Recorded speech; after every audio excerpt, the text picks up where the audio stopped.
Good evening, everyone. Welcome to the West Yorkshire Football Show and our annual League One season preview. I'm Chris Bell. Delighted to say I'm joined by familiar faces Gareth Walker and Stephen Downs. And we are delighted to be joined by a few special guests as well, representing three of the other clubs in League One. We've got Steve from Leyton Orient, Josh, the Northampton Town fan, and Dan, who's from the Scarf Bagara War Stockport County podcast. Thanks for joining us, gents. Evening. Thanks for having us.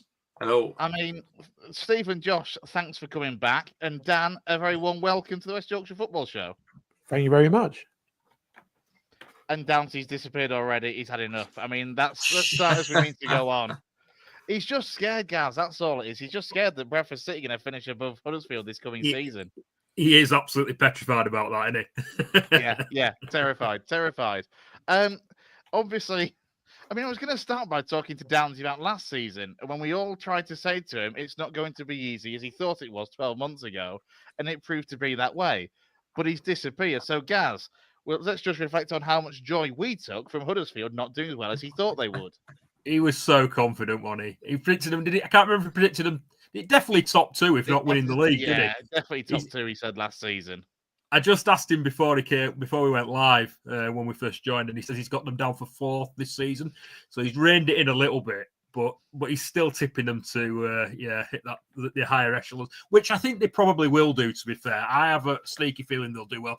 Just looking at the signings that they've made, but us playing them, that's the main thing this season for us. We haven't played them in the league for so long. When I got into going to City in the 90s, they were our big rivalry early to mid 90s. We played them every season, and since then we obviously been up and down, and they've been above us for like 17 years now. Here he is, he's back.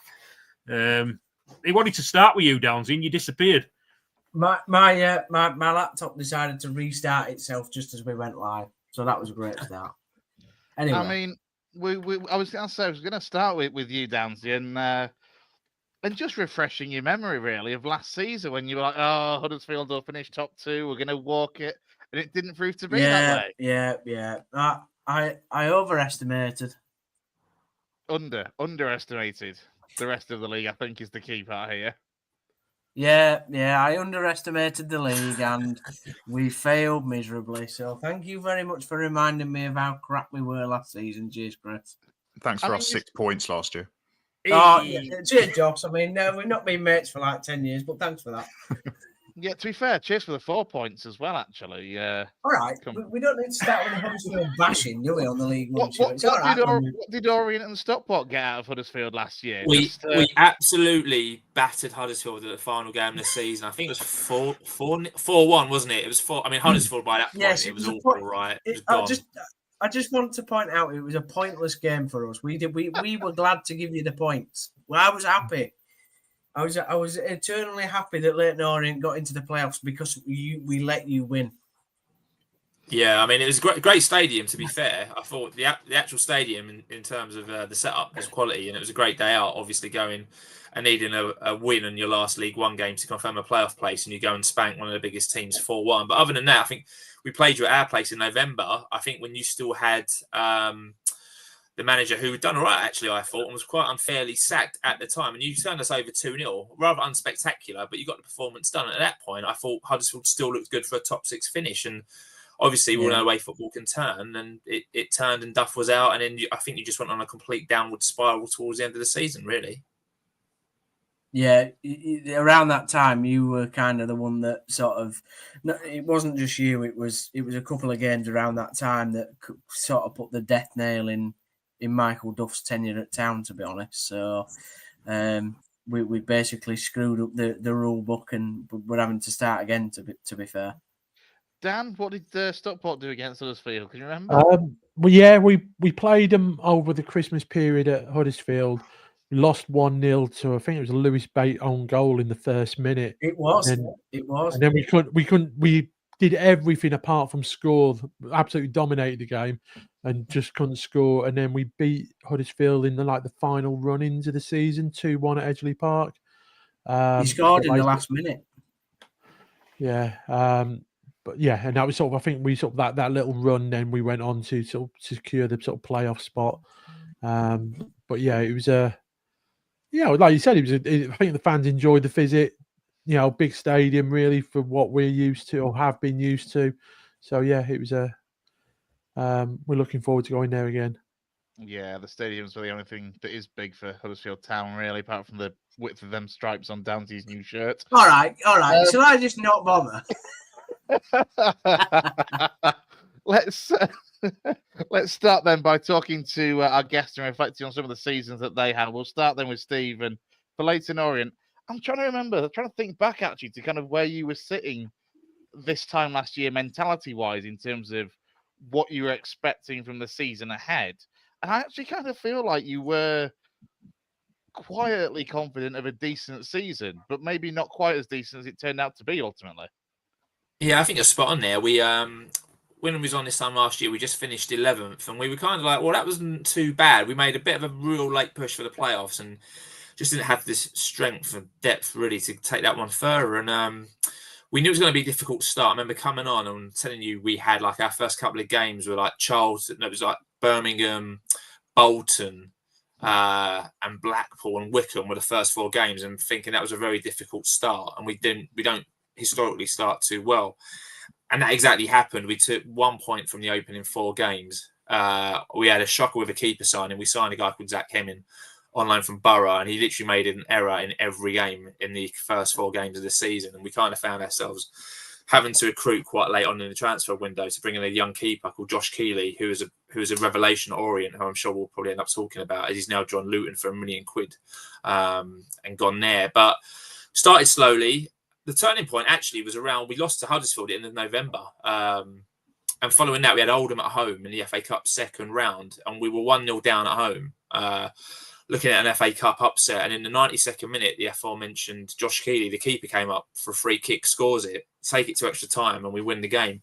And that seemed to be the turning point in the season. There's always one point in the season that you can look back and reflect on and go, that was the key moment that changed everything. And then from that moment, we never really ever looked back, and we just got stronger. We had Jamie Donnelly on loan from Tottenham, who started the season very slowly, and then he found his feet in December and January, and it looked like an absolute revelation, looked like a league above everyone else. Charlie Kelman, who had on loan from QPR, was doing all right in the first kind of couple of months, and then we got into the new year, and he literally became like prime Messi. Like, he was absolutely ridiculous for the second half of the season. Dan Adji came back from injury and looked absolutely superb. We were just on a different level. Omar Beckles came back into the centre of defence and was just an absolute like monster. And then we found ourselves, there's always one team who kind of get that trajectory, and you go, they're going to make the playoffs, and they might actually be the one who sneak it. And like I said, we had Huddersfield last game of the season. We ended up beating Wickham at home with 2 games left, and that put us in prime position. And we knew beating Huddersfield would kind of get us into the top 6 or keep us there. And we've done that really. It was a really straightforward, easy game, really. Biggest respect there to Mr. Downs. It was a walk in the park, really. And we got Stockport in the playoffs, which was a difficult game. But all through that game, and, you know, obviously as a Stockport fan on tonight, it felt like we were always going to win that.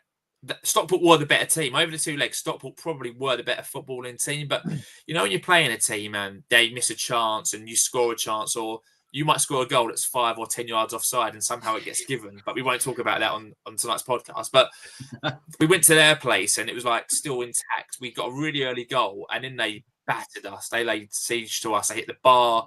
They missed a few sitters. Keeley made a few world-class saves. And then you find yourself going to penalties and you're like, we're going to win this because we should have been beat already. And that's exactly what happened. The penalty shootout went our way. And then we found ourselves at Wembley, and I think we all know about the joy and the trauma of the playoffs. I think we came as close as what we were ever going to come to getting out of League One via the playoffs. We've been to Wembley 4 times since I've supported Orient, since the mid-90s as a youngster. We've lost every time and never, ever turned up to a Wembley final for the 90 minutes. And that's what happened again. Charlton weren't great. They got the goal and then they literally sat back and went, right, come on in.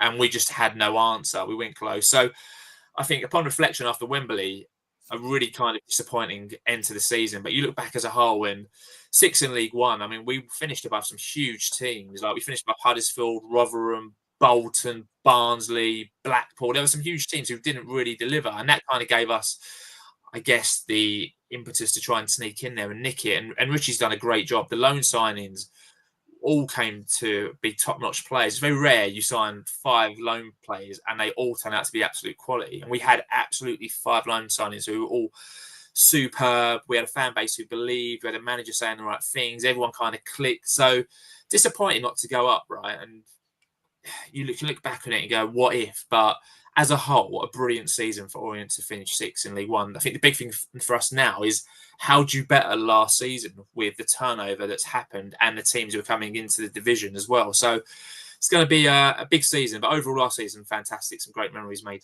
2 points from me. I thought all throughout the season, Richie Wellens fought really well. I mean, I've been impressed with him at the other clubs that he's managed, but you guys last season, there were other managers such as at Charlton that I don't inherently like anyway. But you got very weird comments from various managers across the season, and I always thought Richie Wellens just had that cut above everybody else really with the pressure that was on him.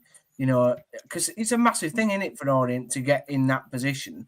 A chance to get back in the Championship, and I just thought he really handled himself well. And I genuinely thought one of the best players that you had last season that I know we were trying to sort of go after was Ethan Galbraith. I thought he was an absolutely outstanding player last year, and I'm sure he's going to go on to do great things at Swansea. And I'm kind of gutted that we've not gone in for him. So those were like the two things that I thought last season, particularly the Wellens element. I just thought he built a squad that you knew that he knew what he was doing. Everybody in the squad knew what they were doing, and that last day against us, you could just tell what a magnificent machine that he built across 38 to 46 games. I can't believe no one's coming for Wellens. We said this on the podcast last week. Some big clubs coming to League One. I mean, Huddersfield didn't even look at Wellens. They've gone for a very inexperienced coach, I think it's fair to say. Cardiff didn't even sniff around in Plymouth. If I was one of those chairmen, obviously, I've got the benefit of knowing what Wellens has done at Orient in the last 3.5 years. No one has even sniffed him out. No one's even talking about him when these kind of jobs come up, right? He's still fairly young. When he's been backed, he had a bad time at Salford, and he's explained that. He had a bad time at Doncaster, but he's done amazingly at Swindon. I think he's done an incredible job at Orient. I mean, we were like lower echelons of League Two when he came 3.5 years ago, and he's turned it and got us to a League One playoff final. But still, these big jobs coming around, and you're like, he's not going to get linked with it, and he's not going to get it. So for us, I mean, he signed a new 3-year contract in the summer. I think that's a massive thing for us, and he speaks very highly. It's his ambition to manage in the Championship with Leyton Orient. Now, I'm not fool enough to believe that if a big club comes in for him, he'll stay. I mean, when he goes, and I'm sure he will at some point, he'll go with the best wishes of all Orient fans. But I can't believe some clubs haven't looked at him like. For me, he'd be a banker at Huddersfield. Give him a decent budget in League One, and see you later. He's done. He's done. He'll get you up. But Galbraith, like you said, Galbraith was one where he had a year left on his contract. We turned down £1 million from Swansea in January. He's been easily one of the highest, most consistent performers in League One. So you knew he was going to go. He got linked with Huddersfield Town, and you're thinking, please don't go to another League One club. Again, no disrespect to Huddersfield. Then Charlton came in for him, and you're thinking, please don't go Charlton. And you could tell he was kind of holding out for Swansea. So he's gone Swansea. Wish him the best of luck. He'll be in the Premier League within 2-3 years. Absolutely no doubt. 24 years old, Northern Ireland international. He's got it all. He's got the timings. He's got the footballing brain. He's got the technique. He's an all-rounder. I'll be amazed if he doesn't end up playing in the Premier League in the next 3 years, I'd say. 100%. Yeah. Just a couple from me. You kind of touched on it with Wellens there. I've always been a big fan of Wellens. He's been linked with City before. There was rumours that he was almost in the building before we took Mark Hughes at the last minute. It's interesting that he obviously done really well at Swindon, done really well at Orient, did reasonably well in his first job. I can't remember what it was. Oldham, wasn't it? He did reasonably well at Oldham as well, and then obviously really struggled at Donny. I think Gary Neville's come out and said that one of his biggest regrets was letting him go so early at Salford and not giving him more time. But what do you think the thing is with Wellens that he's done so well at Orient, where he struggled at such as your Donny and your Salford? And then secondly, you've talked about the players leaving. Obviously, Galbraith's gone. Is Aguirre gone to Turkey? He's gone somewhere in Turkey, hasn't he? Yeah, I mean, Dan Adji, like you could tell at the end of the player final, he was gone. He can't, when you can sense a player is gone, they do the massive walk round, they look all forlorn.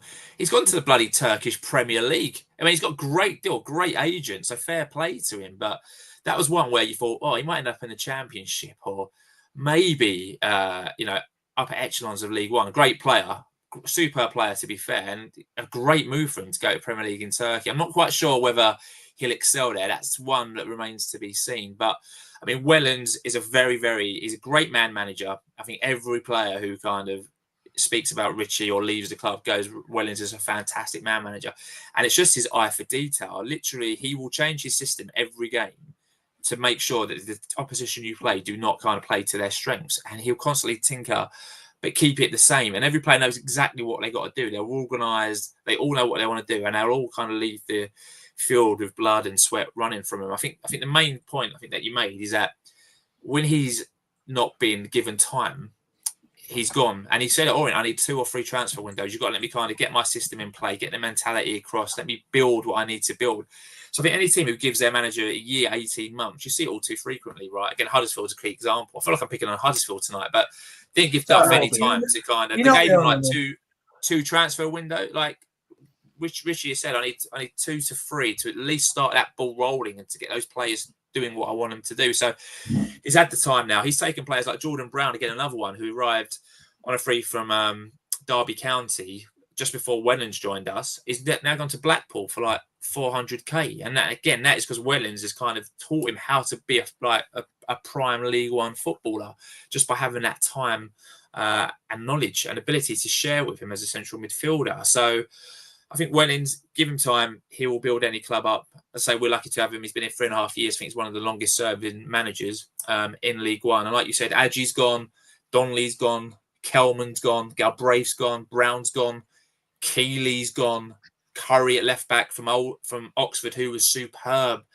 He's gone, and only 4 of the starting 11 at Wembley are still at the club. So that's a huge amount of turnover to have to deal with. It's almost like a literally new squad. But saying that, though, we've brought back Idris El Mazouni. So he's been on loan twice at the club. He's come back from Oxford. We've got Tommy Simkin. Oh, look at this. It's an amazing graphic. I mean, you can see that from the outs and the ins, right? There's still some players to come in. Tommy Simkin's the new keeper. He was on loan at Walsall last year. He's come from Stoke. Michael Craig is the new right back. He's come from Reading. Reading, from what we understand, tried to keep Michael Craig desperately. So that seems solid. El Mazouni's come in. Club record purchase at 225k, give or take, who will play in the central midfield. Tyreek Backington, been at Wickham. Good experience. Dimitri Mitchell, come from Exeter. Great experience again. Killian Cahill from Brighton, looks like a reserve keeper.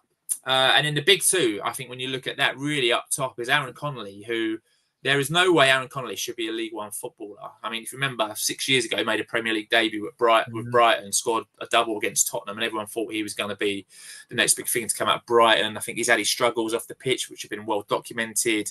It's kind of falling down the pyramid. But saying that, this time last season, he joined Sunderland on a free transfer, and Sunderland fans were quite sad to see him go in January to Millwall, when he went to Millwall, and he's kind of ended up in League One. I think the key to him, keep him fit. He should absolutely clean up. 25 years old, great striker, good experience, excited about him. And the most obvious move for me of all time, Josh Koroma coming back into E10. As soon as we knew Koroma was out of contract at Huddersfield, you're thinking Josh is definitely coming back to Orient, and it transpired. Although he did have a better offer, apparently, on the table. I think it was from Barnsley. He was in the building. He was at the stadium. They really thought they were getting him, didn't they? Their fans really thought they were getting him. He had his photos taken and everything, and I think basically Josh's agent was in talks with Leyton Orient, and even though he might be on less money, I think it was always Josh's hope to go back down to London. So, I mean, when he left us, I don't think any Town fan was surprised that he's ended up back at you, and it's kind of his home, isn't it, really? Same. Good player there. I mean, we had him when he was a 19-year-old prospect, and he went to Huddersfield, and I think he done all right at Huddersfield. I think from my perception, he comes back a bit bulkier, obviously more experienced. I imagine if he can stay fit, he'll have a decent run in the team, and could be an exciting player for us. Yeah, just don't. The only thing with Josh is that, you know, he's a decent player, and he's scored lots of goals, you know, for us in terms of when he's been in the team. I think the thing that Town fans most got annoyed with Josh was for that he never took a man on the outside. He's a fantastic player for cutting in and curling the ball into the bottom corner, but we just wish that he'd take a player on the outside, and he just never really did it. But you know, he goes with our best wishes. I think he needed a move, and he'll do really well at you guys, because he's back at home. So yeah. Yeah, agree. Let's turn our attention then to Josh and talk Cobblers for a little while. And again, last season, certainly I think better than some of us on the panel expected. I'm fairly sure. I can't remember if it was Downsy, but there was certainly a couple of us on last season that had Cobblers in that relegation battle, to say the least. And as it was, stayed up, survived. Obviously, a change of manager mid-season as well. Josh, how would you support last season? Yeah, I think it's nice to be back on the League One preview rather than the League Two. I think that's kind of the way to sum it up. But yeah, no, I think the change of manager with John Brady resigning, it wasn't even a sacking. It was he just kind of ran out of steam. And still I was going to say what happened there, just because on the face of it, I really like John Brady. He seems to be quite an abrasive character, but he knows what he wants, and he seems to set teams up very well to do what he wants. Yeah, he just ran out of steam. He wanted to go last summer, but was persuaded to stay by the chairman. And then, yeah, just kind of a mixture of running out of steam and results where we lost at home to Kettering in the FA Cup. It wasn't kind of the greatest moment for us. And then getting the right manager in before January to give them a transfer window to get people in as well, with Kevin Nolan coming in. A little bit of a surprise because he hadn't had a top job for a little while, but kept us in the league, and that was the remit. Ended up finishing 19th, level on points with Peterborough, which would have taken. I mean, they had a shockingly bad season for them, but no, we would have definitely taken that at the start of the year. But no, it was a fairly pessimistic outlook, I think, from most people, and I think myself included in that, because we're not of a level of kind of anyone else that's on this show at the moment, or definitely last year, because I think as we were talking before we came on, that there were representatives from the 3 teams that went up. So, and then obviously we've got 2 who ended up in the playoffs as well. So, yeah, I think, for us staying up, it was a successful season, and our second season back in the league, it wasn't going to be as good as the season previous, where we exceeded expectations anyway, coming like top half of the top of the bottom half even of the league. So relatively successful. The fact we're still in it. I mean, looking to this season, then, is it very much a case of kind of going again and hoping to be on next year's League One preview show? Yeah, pretty much. I think it's a case of aiming for 20th, really 20th or above. As Steve said with Leyton Orient, our last game of the season against Wigan, where we drew at home, only 4 of that team that started are still with us. So it's a lot of turnover again. We've lost on that. Yeah, there we go. Wow. We've got 15 that have gone. Well, Lintott, who's on the in list, he's out. I was about to say he's on both lists, Steve. He's on both lists. Yeah, I got this on Transfer Market. It's an official website. Don't blame me. Hang on. Did he have a loan spell out somewhere by any chance? Lintott, he did. Yeah, he's not really played much so what for us. I've worked out exactly what Steve's done here. Because Transfermarkt lists returning loans as incoming players. Yeah. Yeah. So if we know Harvey Lintott, talk us through the rest of them. I mean, on the outs, most of them were not regular starters, but still, of that last game of the season, Odimayo played, but he had some kind of shockers during the year. Honda Mark has gone to Bromley. Pinnock, who was a big part of the way we played, took set pieces and got a lot of assists from crosses. He's gone to Bromley as well. McGowan was vice captain. Wanted to move back up to Liverpool way, but I don't think he's got a club yet. But he played fairly regularly for us as well. Fosu, who kind of, when we played Huddersfield in Huddersfield, he was kind of the best player on the pitch, I think. He was immense. Yeah. But it's just fitness. I think I said it after that game. Fitness with Fosu was always an issue. McGlaw was out for practically a whole year. James Wilson just didn't get going for us. That's the former Man United striker. Koike, again, injuries. He's been with us for quite a while. Left back. Wyatt was just a youth player. Patrick Bruff was a left back. Sanev backup keeper, and a Yoma we got from Lincoln. I was gonna say, yeah, and I think I'd seen something about him going to Belgium allegedly to join Gary to Lommel. Lee Johnson's Lommel, yeah. Yeah. I think we only had him on a short-term deal, which we tend to do during the year. We just pick up little players on short-term deals. But of the ins, there's a few on there that are fairly exciting, actually. Dean Campbell's the one I'm probably the most excited about from Barrow. A couple of clubs wanted him, so for us to get him, I think we tried really kind of pushed really for Campbell in that centre of midfield, so we're quite happy with him. McCarthy at the back from Barnsley should be a really kind of solid person to partner John Guthrie when they're both fit. Will be quite nice. Thornley came in on loan from Oxford recently at the back as well. Michael Jacobs coming back. It's quite a nice nostalgia one. I don't know how much he's got left in him at a League One level, considering he was at Chesterfield last year in League Two.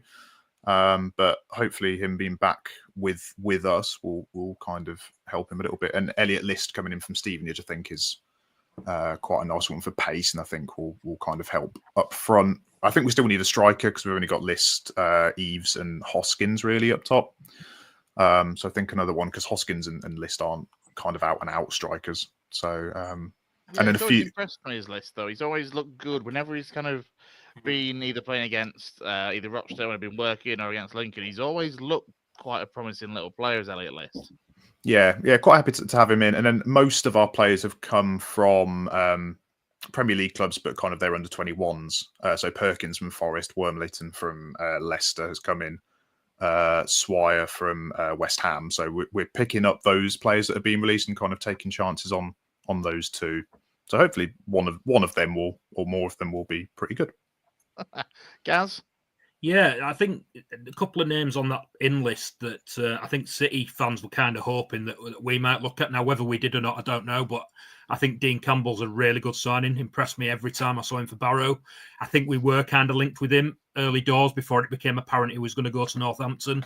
And then Tyrese Forner was really impressive on loan at Salford last season. I think he could be a quiet little surprise for you there. I think he'll do quite well for you in centre mid. I think he can also play at the back, can't he? And then I wanted to ask you about Tyler Maguire because we've actually taken him on trial at City. Okay. He's a Bradford lad. He grew up in Bradford. He's obviously been at Northampton for a while. He played for Graham Alexander at Motherwell earlier in his career.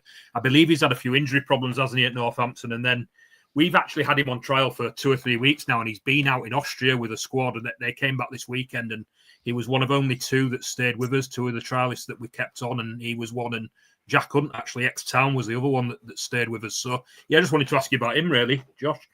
Yeah, good player. We got him initially, I think, on loan from Blackburn, and then got him permanently after that. So we liked him when he came in previously. And was fairly quick.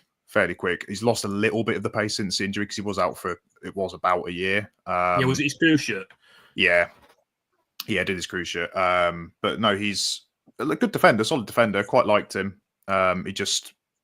Yeah, fitness was his issue the past year or so, and that's why we kind of brought in players like Odemayo before. But no, good defender. Be interested to see how he gets on it if we sign him, because that's what we don't have at the back at the moment. It's pace, so it'd be interesting to see if he signs on. Yeah. So sorry.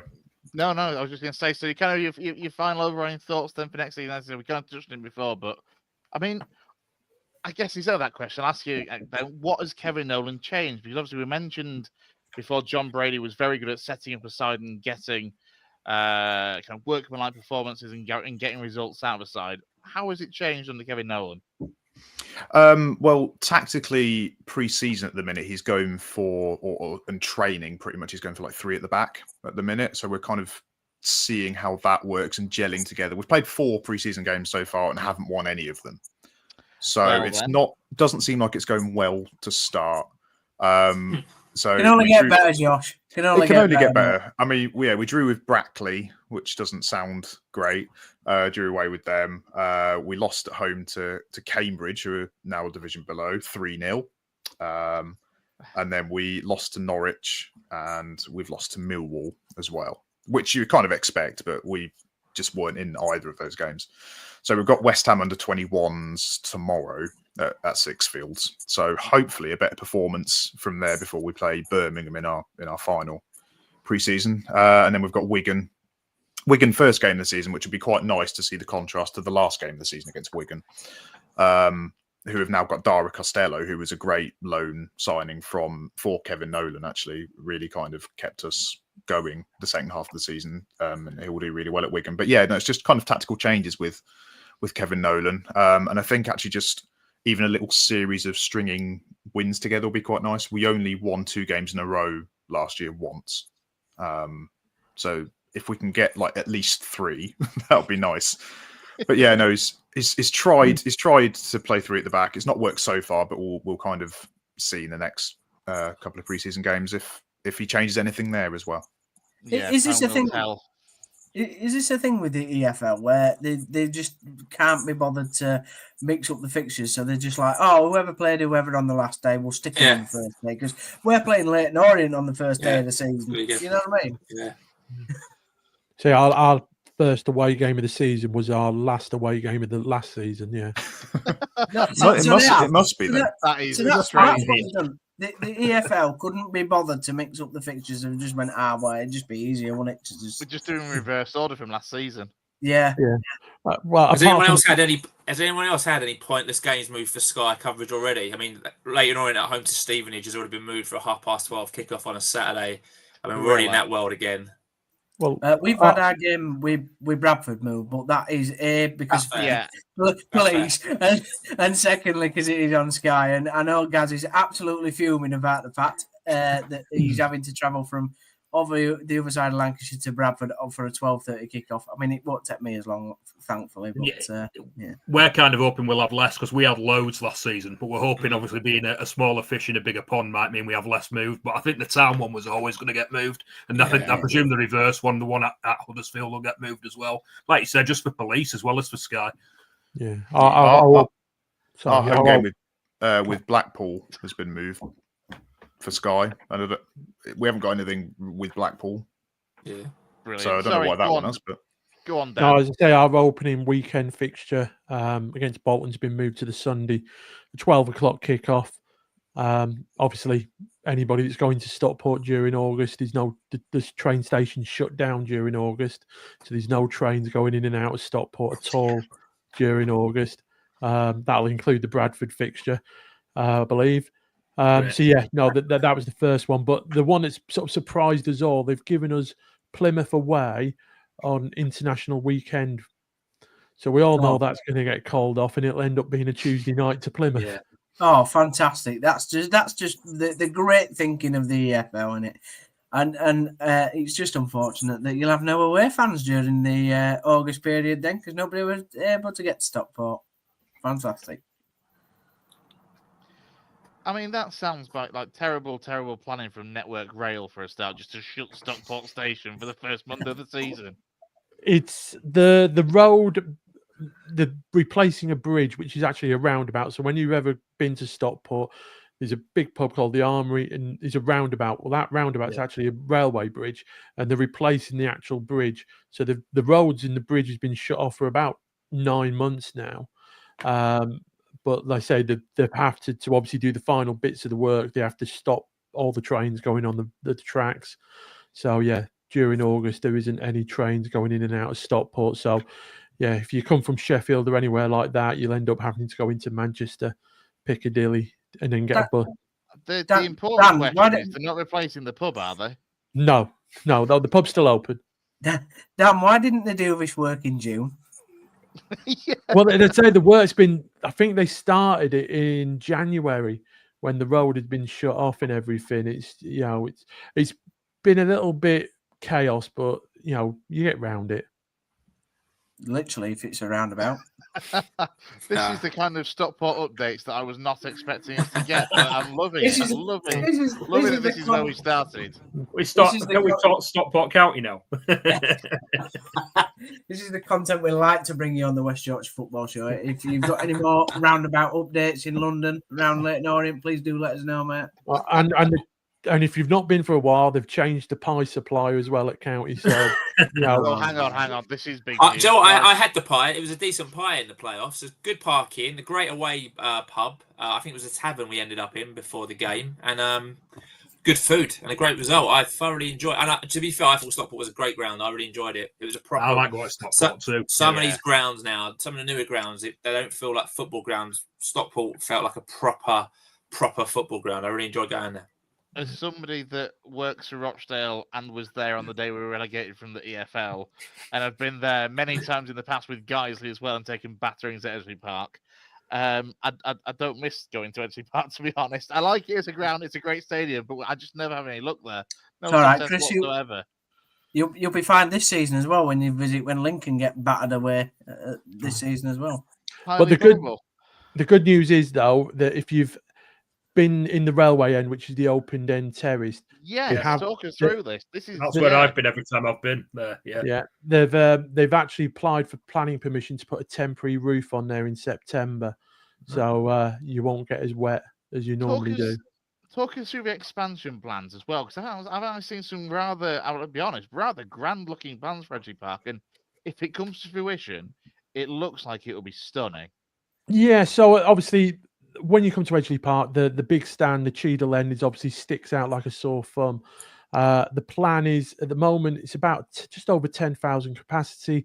They would like to get it up to 18,000, all in stages and redevelopment. So basically having the railway end, which I say is the open end at the moment, with a big scoreboard where you get a suntan off, changing that so it mirrors the opposite of a goal, and then obviously what we call the pop side or Arthur Brownlow stand, that will be redeveloped again. So it's a big proper stand with probably executive boxes in it, and the changing rooms will finish. And obviously the iconic stand when you walk up to it with the Art Deco Stockport County AFC in the brickwork and blue and white, that will just be redeveloped, but it will keep that historic. I'm just going to bring this up whilst you talk.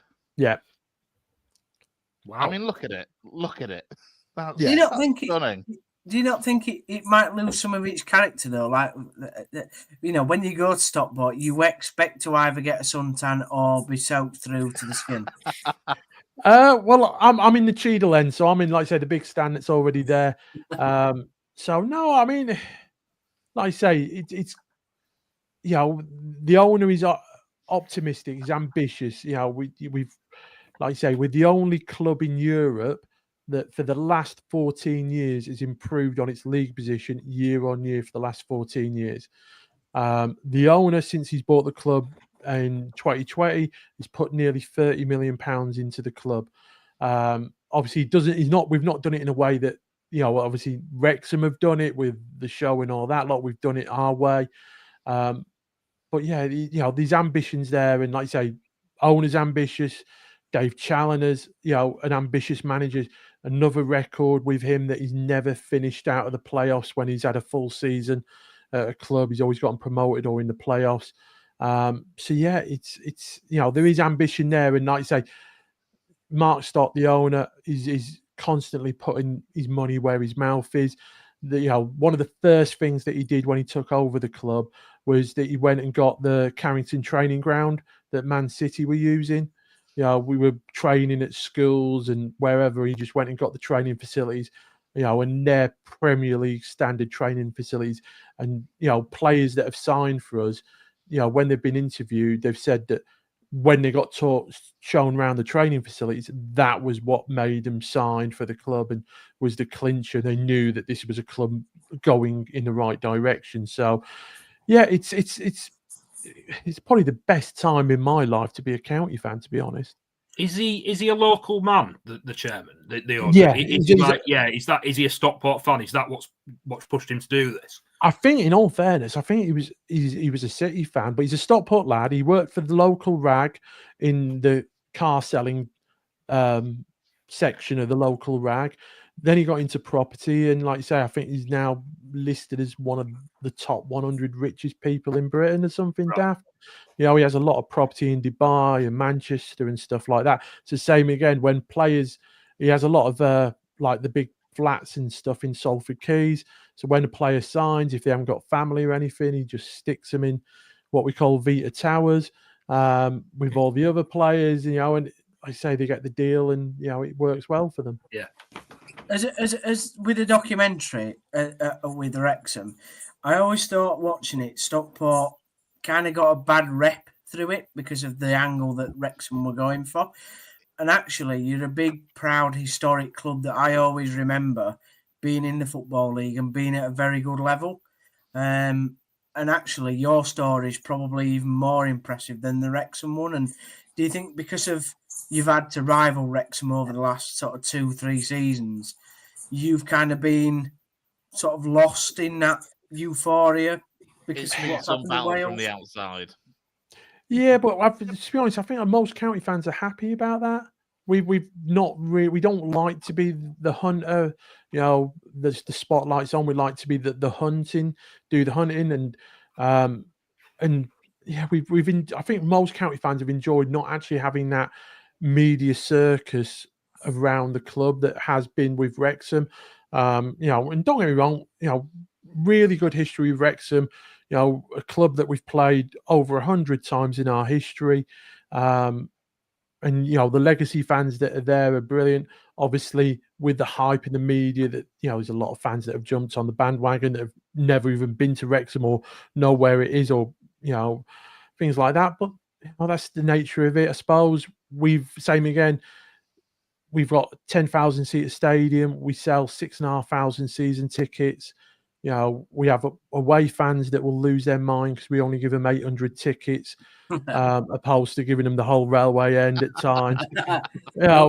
Don't get Gaz on away tickets. So, but it is what it is. There's a demand for it. There's a buzz about the place. Like I said, when you go to Stockport now, and like I say, don't get me wrong, I've been there. We've been down to the National League North, a part-time team playing Guiseley. Colwyn Bay. Do you know what I mean? We've been there. Going to Bradford wasn't going to Bradford City. Yeah, it was Park Avenue. And there'll be plenty of county fans that will tell you they've got in a taxi at Bradford Station saying, "Can you take me to Bradford?" And they've ended up at Bradford City, not Bradford Park Avenue. So there is a feel-good feeling around the place. And like I say, it's just exciting. But same again, we're at that stage now where, as a club, season finishes, as you do, your retain list goes out, 3 or 4 players there that, fans' favourite have not renewed their contract, and before you know it, everyone's losing their mind. That we haven't bought players in within 4 days to replace them, even though you're not into July yet. I'll bring it up. Go on. Yeah, so obviously the big names on there, and don't get me wrong, when we came up to League One this time last year, we'd lost players like Antonio Sarcevic, Paddy Madden, Ryan Crowsdale, players that got us out of League Two. This year, obviously, we've lost Fraser Horsfall, which I think, Fraser Horsfall was out of contract. He did the very same thing at Northampton, in fairness. He ran his contract down and signed for us on a free. Blackpool have offered him a 4-year deal, and we wish him all the best at Blackpool. They've got a fantastic lad, fantastic player. We all actually thought he was going to Huddersfield because he's a Huddersfield boy, but he didn't. He obviously got a 4-year deal at Blackpool, and good luck to him. Ibi Toure, not a million surprised that he's gone on. He's 30 years old. Will Collo be a name that most people will be surprised that he's left. He's joined MK Dons. Same again, when we come out of the National League and the first season of League Two is really, really good. He just, for me, didn't really hit them heights. And when you look at our midfield, you sort of question, where does he get the game time? And apart from that, obviously the other big one, nearly a record transfer received for him was Tanto Alafi, who's gone off to Charlton. Same again, can't blame him. He's got the opportunity to play at the championship level. He's 25 years old. If he has a good 18 months in the championships and score, 20 to 30 goals, then that Premier League teams like Palace or Brighton or Brentford might then start looking at him, or teams that have just gone up into the Premier League will look at him. But the rest, probably not a massive surprise that they've gone. But then, like I say, you look at the players that have come in, and same again, some really, really good players. Joseph Aluru, come over from Doncaster Rovers. Really good reports about him. Really nice chap, community guy, likes to get involved with the community stuff as well as obviously what he does on the pitch. Teo Eden, same. I think he had, player. yeah, most of last season at Peterborough, attacking wing back, and same again. I watched him last week in Pinatar when we were out there and played Bristol Rovers in a friendly, and I was really, really impressed with him.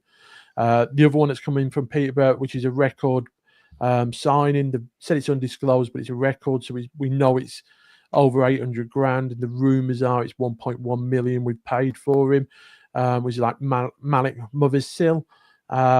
Same again, looks really exciting. That's what we call like the penetrator, the person that will carry the ball for us. Louis Barry did that for us at the beginning of last season before he got recalled on his loan, and he looks like the sort of similar player that can actually sort of do that. And the other one that they've brought in this week is from Barnsley, Corey O'Keefe. Same again, he on paper, he looks really, really good. He ticks all the boxes. He can play right wing back, can play left wing back, and his stats are probably better than the stats of Carl Noyle and Southam Hales that have gone out the building. Ryan Rydell's gone out actually on loan to Exeter for the season. Lewis Friorini is he went on to Dundee last season. He's come back. He's had a little bit of game time. He looks a lad that's had a lot of hype around him. This was a lad at under 15s level, was keeping Bellingham out, the England under 15s at schoolboy level. So, he's got a lot of hype around him. Didn't work for him last season. Hopefully he can sort of hit the ground. And Sam Hughes has gone left on a permanent now. He's gone to Peterborough where he was on loan for the back end of last season. So, and there's still players we think they're going to come in. We don't think the squad's there yet, but there's still over a month left of the transfer window. I mean, I apologise for Mr. Down's misunderstanding transfer marks with the creating the graphics. A couple of things I want to mention that. I mean, I remember Lewis Fiorini when he was at Lincoln, to be fair. It was one of his early loan spells, actually, I think, when he came away from City, and he looked a talented player, but he just doesn't seem to have kicked on anywhere, really, since, to be fair. Yeah, he's saying again, a lot of hype around him. A player we're really excited about. He's just didn't get into it. And, Challoner's very much one of these ones where he will tell you that players will get an opportunity, but when they do get that opportunity, it's down for them to take the opportunity. And if they don't take it, then don't come knocking on his door complaining you're not getting game time. He went out to Dundee United, not Dundee. Went out to Dundee United, and I think he only played from end of January to the end of the season. I think he played 44 minutes. So That's a lot. Yeah, I saw him last week. He played quite a lot against Bristol Rovers, like I say, out in Pinatar in our pre-season. And in all fairness, even though he looked a little bit chunky, I thought he looked like he was getting himself into positions to receive the ball, and he looked like he wanted to work and he wanted to be there, which, the same again, for me, I'd rather have a player with that sort of attitude that wants to work and not go hiding and receive the ball, opposed to one we know that we have got players maybe in the building at the moment that, go hiding and don't actually put that effort in and is always injured. Yeah, that makes sense. I mean, in terms of further additions, you're expecting Dave Challoner to be, getting the checkbook out and getting many more in before the start of the season, at least the next couple of weeks? Yeah, I mean, the elephant in the room with us at the moment is always Louis Barry. Louis Barry will not be coming back to Stockport County. Not in, maybe in, obviously when he's 30 years old or something, but he's too good for League One. He's too good for us in League One. And by all accounts, the only club that are willing to pay his wages are Sheffield United. So that's where he'll end up going, rather permanently or on loan. Yeah, I mean, we are a club that, same again, if the opportunity comes along and the player comes along, then they snap him up. This time last year, like I said, we were losing our mind because we lost Sarcevic, Paddy Madden, them type of players, and then we go and sign Lewis Bate. And then we bring in Ollie Norwood. that literally 3 months ago was playing Premier League football for Sheffield United. So, they're a club that if the right player comes along and the right opportunity and the deal works, then they will go big and bring them in. Like I say, I still think there is players coming into the squad. We had a couple of trialists in a friendly at Spennymoor on Saturday, which I haven't been told who the trialists were, but obviously there was about 6 of them. I think we got to trialist F. And then they had a closed door game behind closed doors with Everton, which they beat Everton 6-2. And one player that came in January, which was a young lad, Icelandic lad, Breki Andresen. Apparently he scored 4 goals. And obviously the Northampton game, he was the lad that scored the sort of like a wonder header from like 20 yards out. And he joined in January. Obviously, the Icelandic League had finished, I think, in October. So he was a bit ring rusty. He's only a young lad. And the idea was that they were going to send him out on loan somewhere last season, but they impressed so much that he actually got first team game time. So he's another one will be like a new signing. Another lad, Jay Mingy, that we got from Colchester. At the same time, we got Fevier last season. Didn't play a lot last season, had an underlying medical condition. It seems that that's all sort of cleared up, and hopefully he will get the game time because he's another player that looks like a really, really good talent, and like I say, can be an absolute like a new signing for us this season. Yeah, that makes sense. So this coming season, I mean, go on, we better touch on it. Seeing Steve mentioned it earlier. The playoffs, obviously, last season, all in all, a good season. Continues, as you mentioned, Dave Challoner's ridiculous record, frankly, of reaching playoffs in his career. How would you assess last season and that playoff situation, and then what the hopes for the coming season? Well, this time last year, I said I'd be happy with a top 10 finish and a Premier League team in the 3rd round of the FA Cup. We finished 3rd with a record points total for the club in that division, and we ended up playing Crystal Palace in the FA Cup 3rd round. So for me, over the moon. I know the players always thought that the playoffs was an achievable target for them. Like most things, once you get there, you feel if it's a missed opportunity. Then you think, well, if we went up to the Championship, would that have been a bit of a bit too early for us? It's a massive leap. Going from League 2 to League 1, I don't find a massive leap of the quality. It's more about what the players do off the ball in League 1 and what they do in League 2. But I think from League 1 to the Championship is a huge jump. And I don't think as a club we would have been really ready for that jump up yet. And it's going to be interesting to see what Charlton do and Birmingham do and Wrexham do actually next season in the Championship. So yeah, I was over the moon, to be honest. But obviously once you're in the playoffs, once you get that momentum and you're on that march, then you think you're going to beat everybody, and it's it's the hope that kills you, innit? It's the dream. Same again. Obviously, I went to the first. I mean, say I'm a Stockport County fan, season ticket holder, but I live in Lowestoft. Crikey, that's a commute and a half. Yeah.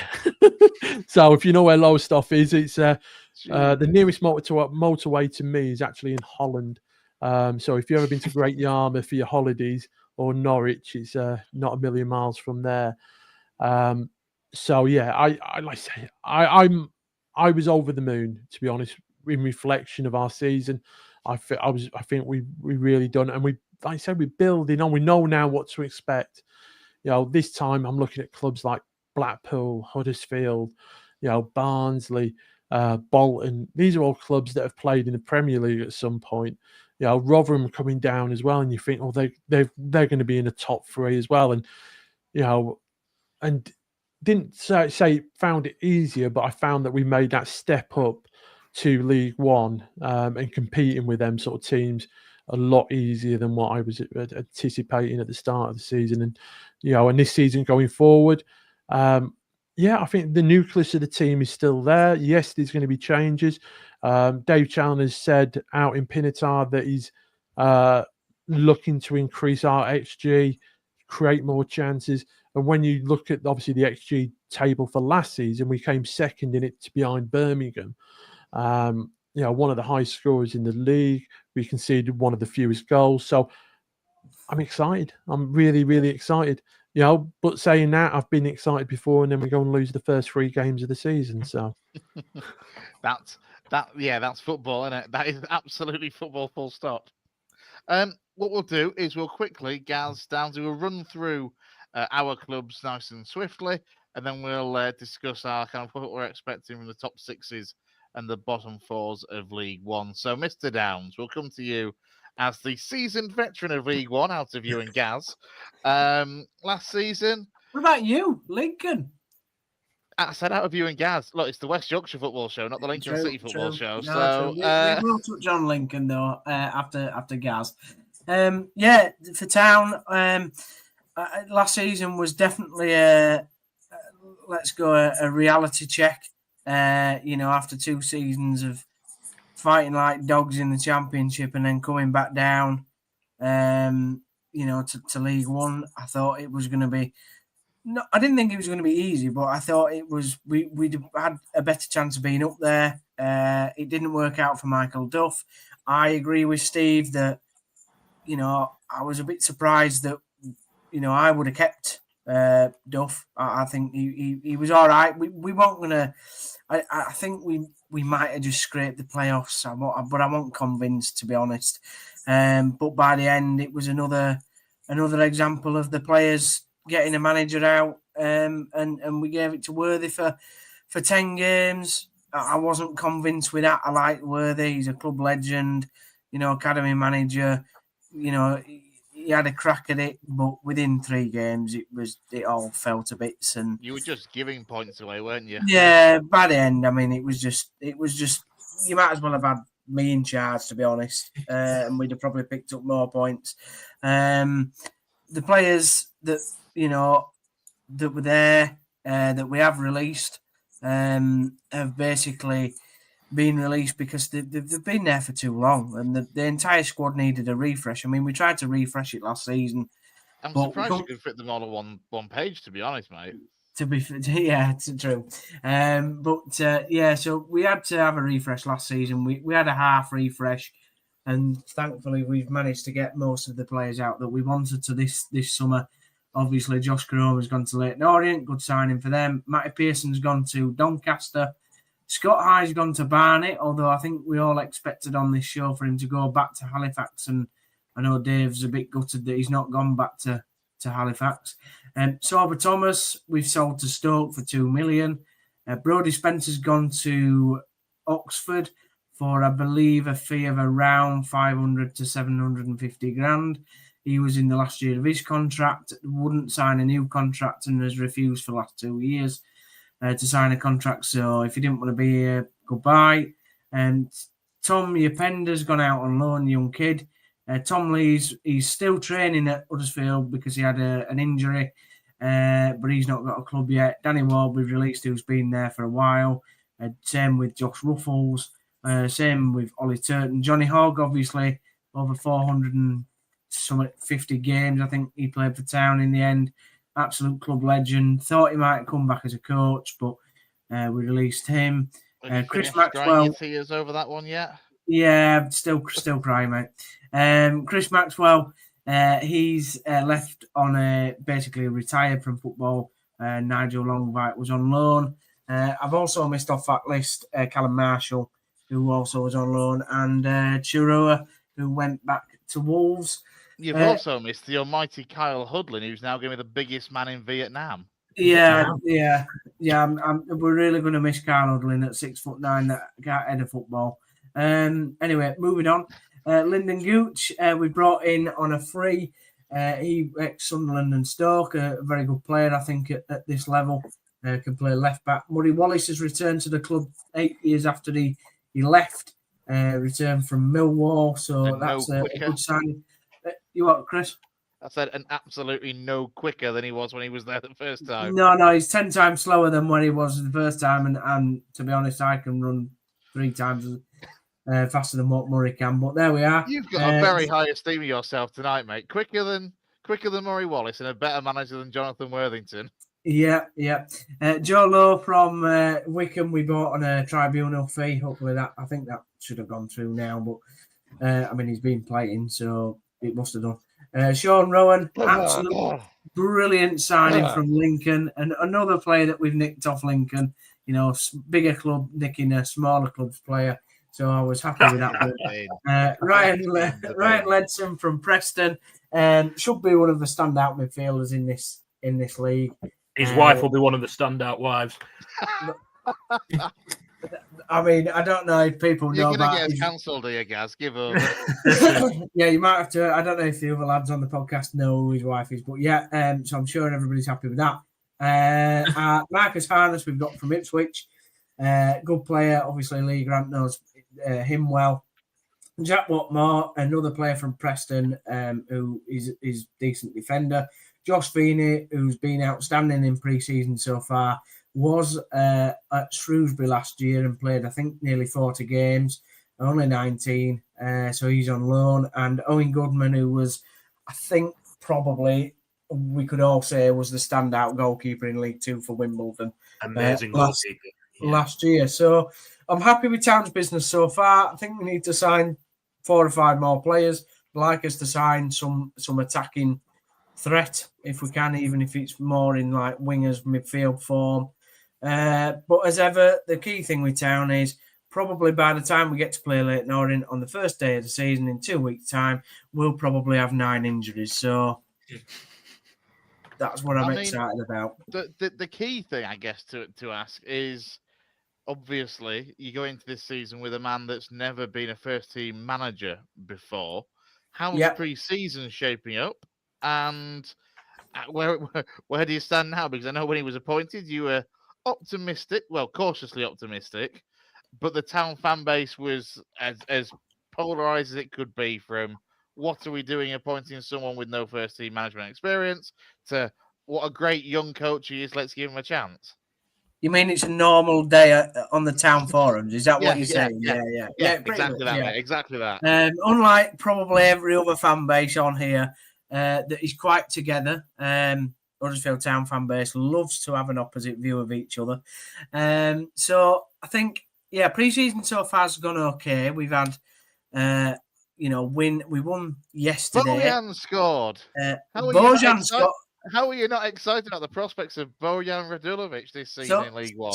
Just for the other lads on the podcast, last season, me, Chris, and Lou, who does the non-league show, all went to Guiseley, and it was the first time Bojan Radulovic was playing for Town. And within 10 minutes, I decided he was crap and he wasn't going to be any good all season. So I turned to both lads and I said, this guy's not any good. He's come from a Finnish league. He's absolutely rubbish. Within 30 seconds of me saying that, he scored with a belter. He popped up with a great goal. So Bojan scored, which is only good. That's great. We've had a draw against Young Boys the other day, which was a good result. They put out a decent side. They're only kids. Yeah, very funny. But the most impressive pre-season game this season is the 5-3 tonking of Lincoln at Canal Side, where we absolutely dominated the game. And Pat Lincoln did score an own goal in that fantastic fixture at Canal Side. So pre-season's going well, but I've seen us win every game in pre-season and then lose the first 3 games of the regular season. So, I think the thing with Lee Grant is, he's young, he's enthusiastic, he's obviously very positive. In all the videos that I watch and stuff, he's very sort of upbeat with the players, always trying to applaud them in whatever they're trying to do, even if some bits don't quite work. But the test is when it comes to the actual games, doesn't it? And the crunch time. And, Town have got, again, they've been backed by Kevin Nagel, the chairman. We've brought some good players in on I would suspect, quite big wages. So there's a lot of pressure on Lee to start well, and we need to start well, but then keep that momentum up. And we do need to be up there during the season. We need to be in and around the playoffs and try and sneak into the top 2 if we can. That's the ambition, and just please do better than last season, because I'd rather not be in this league. I love you all to bits, but I'd rather be on the Championship preview show next year if we can. Downsy, your fan base can't wait to play us. You should see them on Twitter. They've missed us over these last 17 years. Yeah, Blimey, O'Reilly, they are half winding us up. I know, it's so long since we've had a game against Bradford. We played you in the Cup, didn't we, in 2011? Yeah. But yeah, it's a long time since the league game, so that's going to be feisty. I think the Stockport game was feisty last year, particularly the home match. We played you in the mist. Yeah, we gave up against Leyton Orient, to be fair, like we said on the last day of the season. So it wasn't really a crunch game. And Northampton, to be fair to them, Tom Eaves and Fosu dominated us last year. So if Josh can not do that again this year, that'd be great. If they could return the favour and give us 6 points, that'd help us try and get promoted. Well, there we go. That sums up Huddersfield nicely. The money they're spending, they have this year's Birmingham City. No, we're not. No, Bradford we're not. City. We're just not, though. I don't know why you're saying that. He's spending a fortune. He does this in the chat all the time. We have a WhatsApp group. Reel me in. Yeah, I know. Got it. Gaz, Bradford City, welcome back to League One, mate. Thanks, pal. It's been a while. I mean, are you still on cloud 9 from the fact that you're back in League One especially after the drama of the final day? Or are you... Carefully, knowing you guys, are you already slightly concerned for next season, even though on the face of it, recruitment looks great? Yeah, I think my mantra's always not negative, just try and be realistic. And I try, the City fans, I always say it, the bipolar, we get really, really excited really, really easily, and we get really, really down really, really easily. It's one extreme to the other at City, and I try and balance it out and be somewhere in the middle. As you lads know, last season, start of the season, I'd have been happy if we got the playoffs. We'd been in League Two for 6 years. We've always have high expectations to get out of it, and by October we've normally sacked the manager because things haven't matched those high expectations. We started steadily. We did well in the backbone of the season and built into a promotion push. And then at the end of the season, we wobbled when we looked like we were going to finish top 3. We really, really wobbled. I think we hit the top of the league in March time, and looked like we timed it just right. And then, basically fell over the line and fell over the line in respect that Walsall ended in a worse run of form than we did. And that's why we finished in the top 3. But we need to sort our away form out this season at City. Over the last 4 or 5 years, the away form's normally been good and the home form's been terrible. Well, it was the opposite last year, and it was the home form that got us up. We put in some great performances at home. We built Valley Parade into a really, really good big fortress, really. And teams just couldn't handle coming to Valley Parade, and we turned them over. I think we lost twice at home all season. The first one was Doncaster. We lost 2-1, and that could have easily been a draw. The second one was Tranmere, where we just got shithoused against Tranmere. We battered them for 90 minutes. I think they entered our box once, dived for a penalty, got it, scored, and then just wasted time, and we got shithoused and we lost. But other than that, the home form was really, really good. The season ended Roy the Rover style, as you'll all know. I don't think I'd change that for anything in the world. 96th minute to get promoted on the last day of the season. If you could bottle that feeling and sell it, you'd be a millionaire.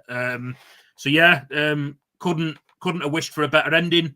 Looking at next season, I do, and I've said before on this podcast, I believe that League One is a league of haves and have-nots. There's teams with a lot of money in there. It's like a mini championship for a lot of teams. And there's teams that don't have a lot. We don't own the stadium. We don't own the training ground. We've got an owner who has been largely disinterested for his time at City. He got conned into coming into the club. But last season, he seems to have got the bug. He's put a little bit of money in, which has helped us get over the line. We were told that this season, if we'd have had the year we got relegated out of League One, 2020, we apparently had the biggest budget in the division and finished last, which is just totally unacceptable. We're told if we had that budget now, we'd be 17th budget in the division, around that area. So the owners had to put money in again to make us competitive, and I believe he's done that. He looks like he's got the bug. He's been at the pre-season training camp in Austria, and I believe he says that the budget is around about a playoff budget now with the money he's put in. Whether we can hit the playoffs, I'm debatable. Like I say, I think we need to build. We haven't got the money to throw at it and go all gung-ho like we have done in League Two in the past. I think we need to build building blocks slowly and carefully and see what we can do over a 3 or 4 year period to try and get out of the division in the right way. Because, like I say, we don't own the ground and the training ground, and that's why we aren't an attractive proposition for a takeover, despite the large fan base and the huge crowds and the success that we've had in the past. We're not, because we don't own. He overpaid for the club, and he wants his money back, and we don't own the ground or the training ground. So that's why we'll always struggle. There is interest in buying them both back, which has been spoken about, but we can't agree a price for the ground, and we want the council to help us set up our own training ground. We're one of the teams that train at a school. We can't train on a Thursday because it's PE on a Thursday or whatever. Do you know what I mean? It's just not ideal. So, but relying on Bradford Council to help us is not going to not good, because we know what Bradford Council are like. They're millions in debt. So whether we'll get either, I don't know. Personally, I'd be happy to avoid relegation and finishing in anywhere around mid-table next season. I'll be delighted with. There will be City fans that feel we can push on, and we do have momentum because of the way we finished last season. It'll be interesting to see how we go. It really will, because, like I said, I do believe it's a league of haves and have-nots. And if you want to be in the haves and you don't have the money, you need to build. Quickly pick out the key ins and outs then, Gaz. Apologies if there's any errors from Downsy. Looks like you've edited the ins for us there, Downsy, because our loanee returns are on there. But yeah, the outs. Callum Johnson came from Mansfield on a year's deal, having been injured for a long time at Mansfield. He's not played enough. He's not overcome his injury problems. He's actually gone to Gateshead. Jamie Walker, bit of a fan's favourite. Been around for a while at City. A good player, but again, has his injury problems. Just fell out of favour under Graham Alexander. But bought into everything about Bradford City really well, and that's why the fans liked him. He's gone to Grimsby. Romney Critchlow came in January on a short-term deal from Peterborough. Second spell at City. Centre-half didn't quite look the same player that he had when we'd had him the first time before he went to Peterborough. He's gone to Barnet. Richie Smallwood's the big one. He was captain for all 3 years he was at City. He struggled in his first 2 years. In his third year, last year, the year we got promoted, he was outstanding, player of the year. Like I say, club captain. Was initially told he was being offered a new deal, and Graham Alexander went back on that and changed his mind, and as explained, basically he was asked about it and said that, yeah, he had a change of heart. Didn't really initially say why, but was recently prompted on another podcast, asked why he changed his mind, and it went a little bit further as to say that he didn't see Richie playing every game in League One, like he had done in League Two, and he didn't think he was the type of player that would take well to sitting on the bench, having been captain for 3 years, and that's why he made that decision. He has actually signed for Tranmere on a 1 year deal, which is a little bit of a surprise, because I believe he didn't want to leave the Northeast where he's based, so you makes you wonder how often he's going to be training at Tranmere, but he looks a really good signing for them based on how well he did for us last year. Sam Stubbs, I'm not sure where he's gone. He's been on loan at Cheltenham last season. He was a favourite of Mark Hughes. He's dropped out of favour under Graham Alexander. I'm not sure if they've signed him permanently. I can't 100% say where he is at the moment, to be honest with you. But he was good in his first season with us. Like I said, fell out of favour under Graham Alexander. Verdane Oliver, huge wages. Never really lived up to those wages at City. Came from Gillingham, where he'd scored a lot of goals, just never really hit it off at City, was hampered by how well he was brought in to take over from Andy Cook, and Andy Cook rose to that challenge and became the best striker in League Two, and Verdane Oliver just couldn't get a look in. Finished the season on loan at Shrewsbury. I don't think he's found a club yet. Gabe Wadsworth, a youngster who's been released. I'm not sure where he'll go. Paul Huntington came in late on last season. He was part of the squad that trains at the PFA base and was picked up when we picked up a few injuries around October. Stayed throughout the season, but has not been offered a new deal, although he has been training at City as a favour from Graham Alexander, because he's very popular around the squad. But again, not found a club yet, not re-signed for City yet. Don't know where he's going to end up. Colin Doyle, 40-year-old, was goalkeeper coach and backup keeper for the last 2 years. He's retired from playing duties and will just be goalkeeper coach now at City. And Jack Shepherd, probably the best loanee that we had last year. Brilliant centre-half we had on loan from Barnsley. City fans would have loved him to come back. But Barnsley obviously want to keep him because of how well he's done at City. He did at City, and I think he'll be a big player for Barnsley next season. The ins, we've taken Matthew Pennington from Blackpool, centre half. A lot of experience in League One. Also played in the Premier League for Everton when he was a youngster. He's come in. We've signed a lot of centre halves, actually. He's one of them. Stephen Humphreys, winger slash forward from Barnsley. Barnsley really sad to see him go. They'd hoped that he'd go probably to a bigger or better club, I suppose, than us. If he was to leave Barnsley, they really wanted to keep him. Josh Neuville. He's a great player. He's a great player. Stephen He scored twice when we played him at our place. I was surprised he went to Bradford. It's one where you raised an eyebrow for, have they got him? He'll do well for you. He's a very good player. I was impressed by that one. He's come in and said that he wants to be played wide rather than down the middle. He believes he's better wide than down the middle. It'd be interesting to see where we play him. We play with like a bit like a box midfield where we play Patterson. It was Patterson and Smallwood sitting last year. Patterson more box to box, Smallwood sitting, and then two sort of 8/10s, and it was Poyton and Sarcevic last year behind Cook until he got injured, and then Kavanagh. So it'd be interesting to see where Humphreys fits into that. Josh Neuville, again, Wimbledon's Player of the Year last year. Another one that's raised eyebrows that he's come to us. I think they thought he'd go bigger or better than us if he was to leave Wimbledon. Also comes in as a right wing-back where Brad Halliday's been really consistent for us. So we got two really good right wing-backs there battling it out next season.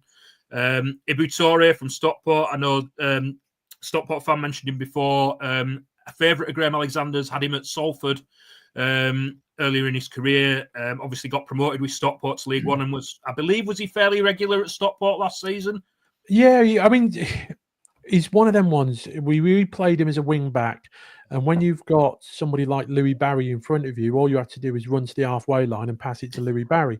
That was it. And as a defender, as a left back, I think he's probably one of the best in League One. The problem is we play him as a wing back. He's getting to that byline. You want to see your wing backs getting past their full back and crossing the ball in. And he's got a habit of gets the final third and he likes to pass it backwards, opposed to beating his player. But like I say, if you've got somebody in front of him that you can give the ball to, absolutely brilliant.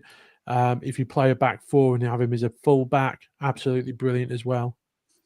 We will play him as a wing back because that's how Alexander plays. The hope is that a Stephen Humphreys or a Bobby Poyton can take the ball off him in the way that Louis Barry did for you, because he, like you say, the other Stockport fans have said he's not great going forward. But yeah, I think he's been brought in to play a left wing back or compete left wing back with Lewis Richards. Joe Wright looks like a really solid signing. We've signed him from Kilmarnock, centre back, who had a really good spell at Doncaster earlier in his career. Everyone speaks highly of him. Big mates of Brad Halliday, who's one of our right wing backs. I think helped convince him to come. Doncaster fans say we've got a good one there. Curtis Tilt raised a few eyebrows. Salford City captain last season, not pulled up any trees at Salford in his 2 or 3 years there, but known to David Sharp, our director of football, from when he was at Wigan, had success at Wigan. Graham Alexander built last season on bringing in people that had success at the former clubs, hence signing Anthony Sarcevic, Neil Byrne, Aidan Baldwin. They'd all got promotion before. He's tried to do it again. With your Ibu Torres, your Josh Neufvilles, your Curtis Tilts. And I think that's what he's apparently really impressed during pre-season, which is interesting because fans weren't enamoured with the signing at all. Will Swan's come in from Mansfield, striker who did really well on loan at Mansfield earlier in his career, but kind of you get the impression from Mansfield fans didn't do so great when they signed him permanently. Graham Alexander says he can play anywhere across the front line. Looks like a great Callum Kavanagh competition, and they'll be competing, I believe, for the centre forward role until and if Cookie ever gets back to fitness, because obviously Cookie's been a huge miss for us since he did his cruciate in January. We're hoping to have him back September, October time, I believe. And then Max Power, possibly the Richie Smallwood replacement. Who knows? We are told that we're looking to bring in more central midfielders because we only have 2 central midfielders on the books at the moment in Max Power and Alex Patterson.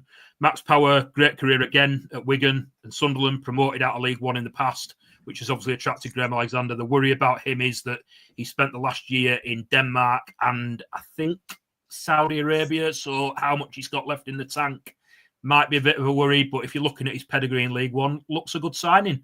Like I say, I think we'll bring in more central midfielders. That seems to be the area that we're we're short at the moment, and we've still got Jack Hunt and Tyler Maguire on trial with the club, who've both been out in pre-season in Austria. Whether we'll sign them or not, I believe a decision's due this week. But after them, definitely central midfield needs looking at. Do you think your season? Sorry, do you think your Bradford season will be depend on them big players like Sarcevic and Cook staying fit or being fit as long as? Because same again, County fans love Sarcevic, but I don't.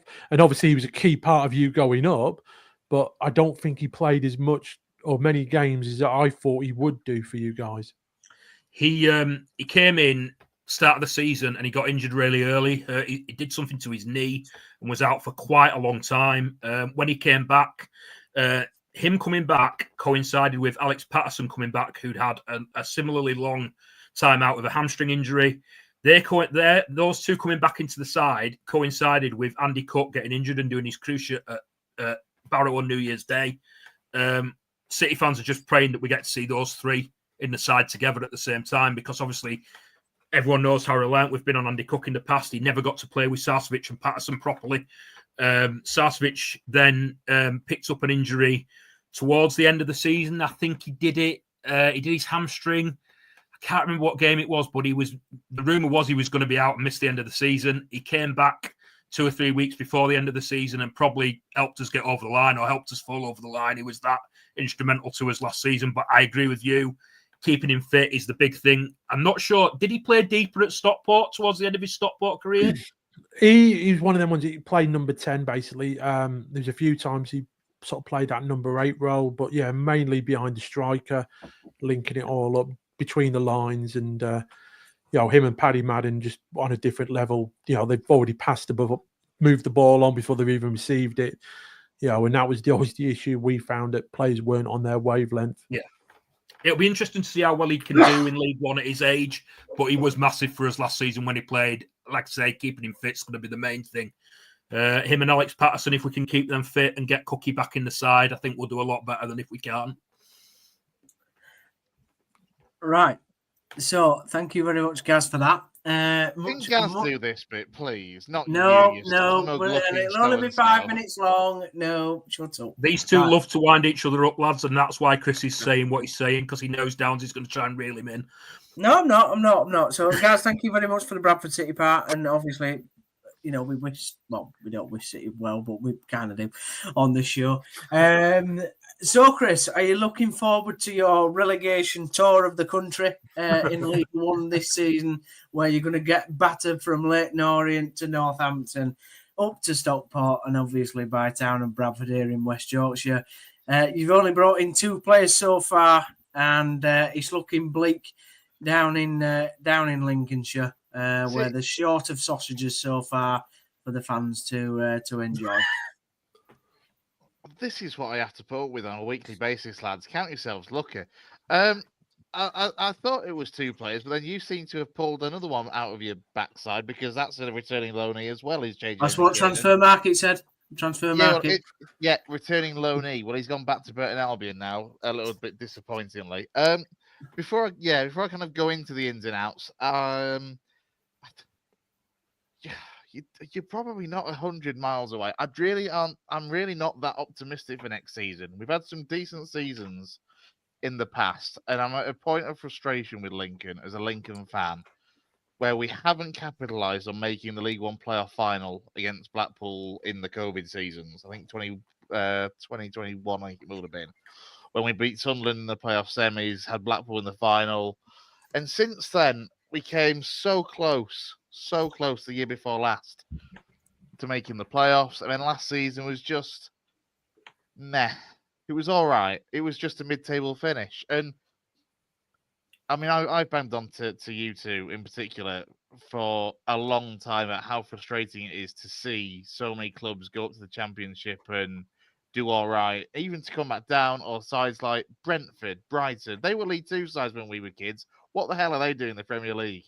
And it's that frustration of, why couldn't it have been us? Like Lincoln, it's a big city. There's a fan base that is actually now finally kind of well behind the team for the first time in a long, long time. Thanks to Sir Danny and Sir Nicky Cowley, that is Mr. Downs. And yeah, I'm just not optimistic kind of going forward. I'd say last season was all right, but under Skubala, we ended up losing. I mean, in the last couple of years, we ended up losing some key players. So, Paddy O'Connor is the big one, who's gone to Reading. He was the club captain. Obviously, we got him from you guys at Bradford. Mhm. He got better and better. For me, he's a championship, a lower end championship quality centre half. That's how good he'd been for Lincoln. For him to go to Reading, it kind of makes sense. It's just the frustration that he deliberately run the contract down to then go on a free, so he couldn't really get anything for him. Obviously, Sean Rowan is the other frustration. We picked him up from somewhere in Ireland when he was about 15, 16-year-old. Ended up in our academy, came through, has made over 200 appearances for us, has done really well. And then he has to ruin his career by going to Huddersfield. So I feel for the lad. Although he'll be well paid there because, money talks. JJ McKiernan is somebody that is a little bit frustrated, and he is on both sides of it. He went out on loan for the second half of last season. We signed him from Morecambe at the start of last year. And there was a lot of optimism around him. He'd had a good year at Morecambe. Never got a look in the first half of last season. Loaned out to Burton, and he was absolutely instrumental in Gary Bowyer's side in keeping Burton in League One last season. And when we got him back, was with us for the first couple of weeks pre-season, thought this could be good. He's coming in off the back of a really good spell, give him some game time. And what they decided to do? No, we'll just send him back to Burton and he can just carry on where he left off. It's just got sold for nominal fee at the end of this coming season written all over it, when actually there's a lad there with some real potential. In terms of replacing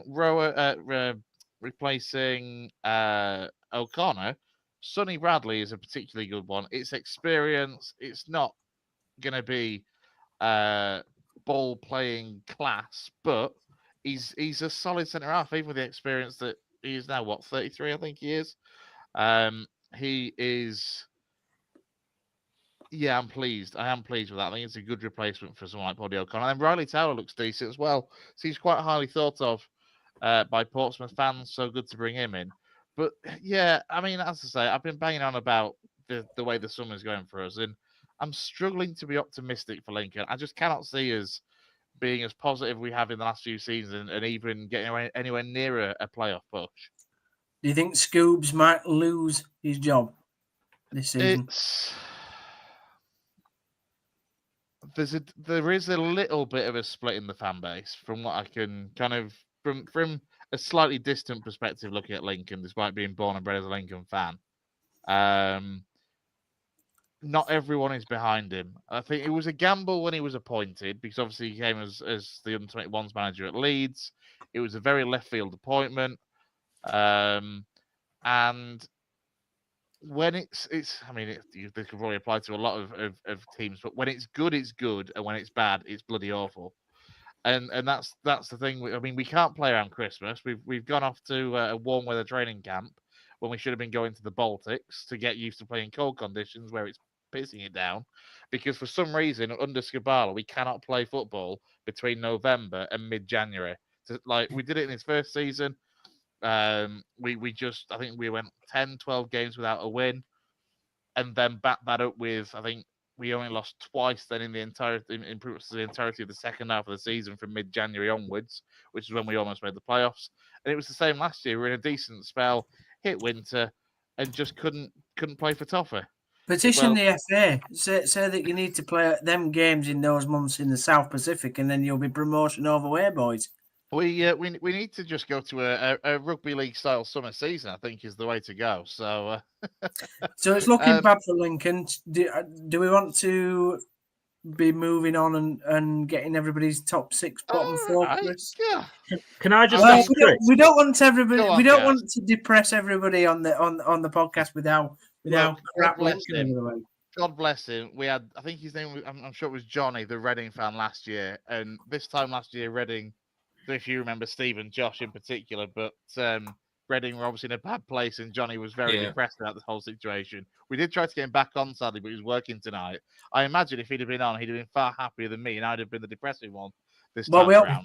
We all went off after the podcast and thought that we needed to send him some counselling sessions that were from the local Reading area. He was going through it.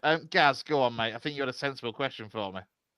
Well, I think it's quite sensible. You've said you're not 100% convinced by obviously only making 3 signings so far compared to how many players you've let go. How many more signings are you expecting, Chris? Obviously, we've got a month and a half left yet. What you think? What business needs to be done at Lincoln to make you sort of a little bit more confident than you are now? We need an extra centre midfielder. Certainly cover at left back / left wing back. Possibly 2 in that position. But then I'm hearing things that maybe the money isn't. I mean, we're owned. We've got a South African chairman who's been there and has done wonders since he came in. We've now got a American family, the Jabara family, that have been investing for the last couple of years. Landon Donovan is in fact like a member of staff, so to speak. He's I can't remember exactly what his role is, but basically we sent him off to America and he's supposed to be promoting us over there. I don't think it's working, Landon. Basically, God bless the EFL with these stories there. Landon Donovan at Lincoln, Gareth Bale at Cardiff. It's the Jabara family that have ended up bringing like this Landon Donovan involvement in. And to be fair to him, he did come to a few games. I think it was the Easter games at the back end of the season when he ended up taking in 2 Lincoln games and an Everton game whilst he was over. So at least he's showing some interest, but I'm not quite sure what he does, despite just having a title. Yeah, so like the investment should be there, and this is where I've got this frustration of I really want us to be a club that has the ambition of a Stockport, for example. We heard from Dan earlier and the ownership and the model, and appreciate that 30 million has gone in so far, and we aren't going to get anywhere near that. But just the ambition to be this is where I say we didn't build on making the playoff final a few years ago, is to be a club that can try and sustain playoff finishes season on season with the aim of getting to the championship. Because as I say, when you look back through like certainly through my lifetime, and you've seen Yeovil, Scunthorpe, Burton Albion, Wickham, even if it's just been for a season or 2 in the championship, I just want that excitement, that chance of the excitement of a second tier. I've digressed a little bit there, Gaz. I appreciate from the original question, but yeah, personnel wise, we need probably 5 or 6, but I reckon we'll probably only end up with 2 or 3. Okay. And that would make you more confident?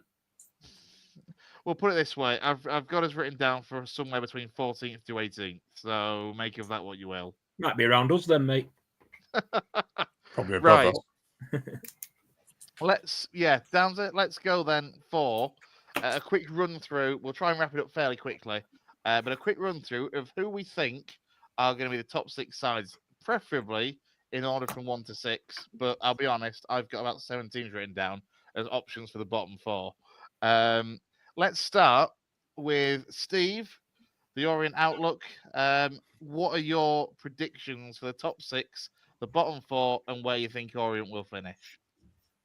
I've got a top 4, and then I've got a few who I think will lurk around it. That's fair. Yeah, I think Luton will win it.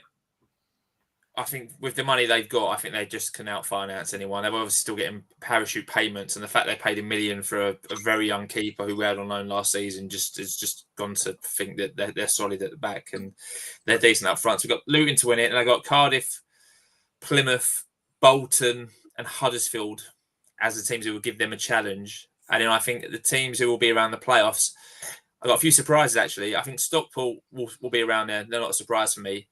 I think Blackpool will be up there. My 2 surprise teams, I think Wigan are one to watch. I think Wigan had a very good defensive record last season. I think Ryan Lowe's a fantastic manager, and he's obviously looked at it and gone, we just need to bring attackers in, and he's done that, and he's got Paul Mullin, who I think will clean up if they get him the service. And they wouldn't sign 2 other strikers. I think we were looking at one of them who they got. So I think Wigan might be a surprise. And I think Bradford might be a surprise. Really? I think Bradford might surprise a few people this season. I think when I saw your signings, Humphreys I thought was one of the best attackers who came to us. And the fact that you've got a few more, you've got a decent keeper, and you've got the guy from Wimbledon, I think maybe Bradford might be a surprise. I think Orient top 10. but could, Okay. if we have the luck, maybe end up sneaking in there. You And I think the bottom four, I think it'll be the teams who I think Burton will struggle again. I know they had the miraculous escape last season, but I think they'll succumb. I think Stevenage might struggle. I think they've lost List. I don't think they will be a success this season. I think Wimbledon, based on who they've lost, will come down, and I think Doncaster will struggle. So those are my four to come down.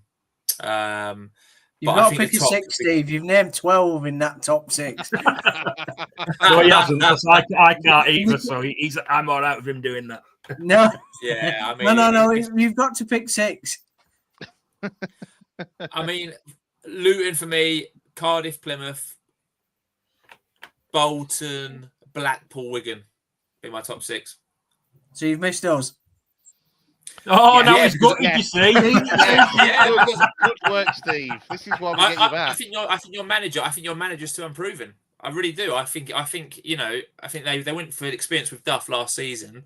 They didn't give him time. So what if you have a poor 3 months start to the season? Will they give the new guy time to? I don't know. I think Huddersfield is a strange club. Can't wait for Lee Grant to batter you 4-1 on opening day. Yeah, before 4-0. First game of the season, Huddersfield 5, Leyton Orient 0. Yeah. We'll get you back on, mate, for the review of that game. So, you didn't have us in the top 6. Now what do you think, Steve? Yeah, so low. Yeah. Josh, what are you going for? And where do you think the Cobblers will finish?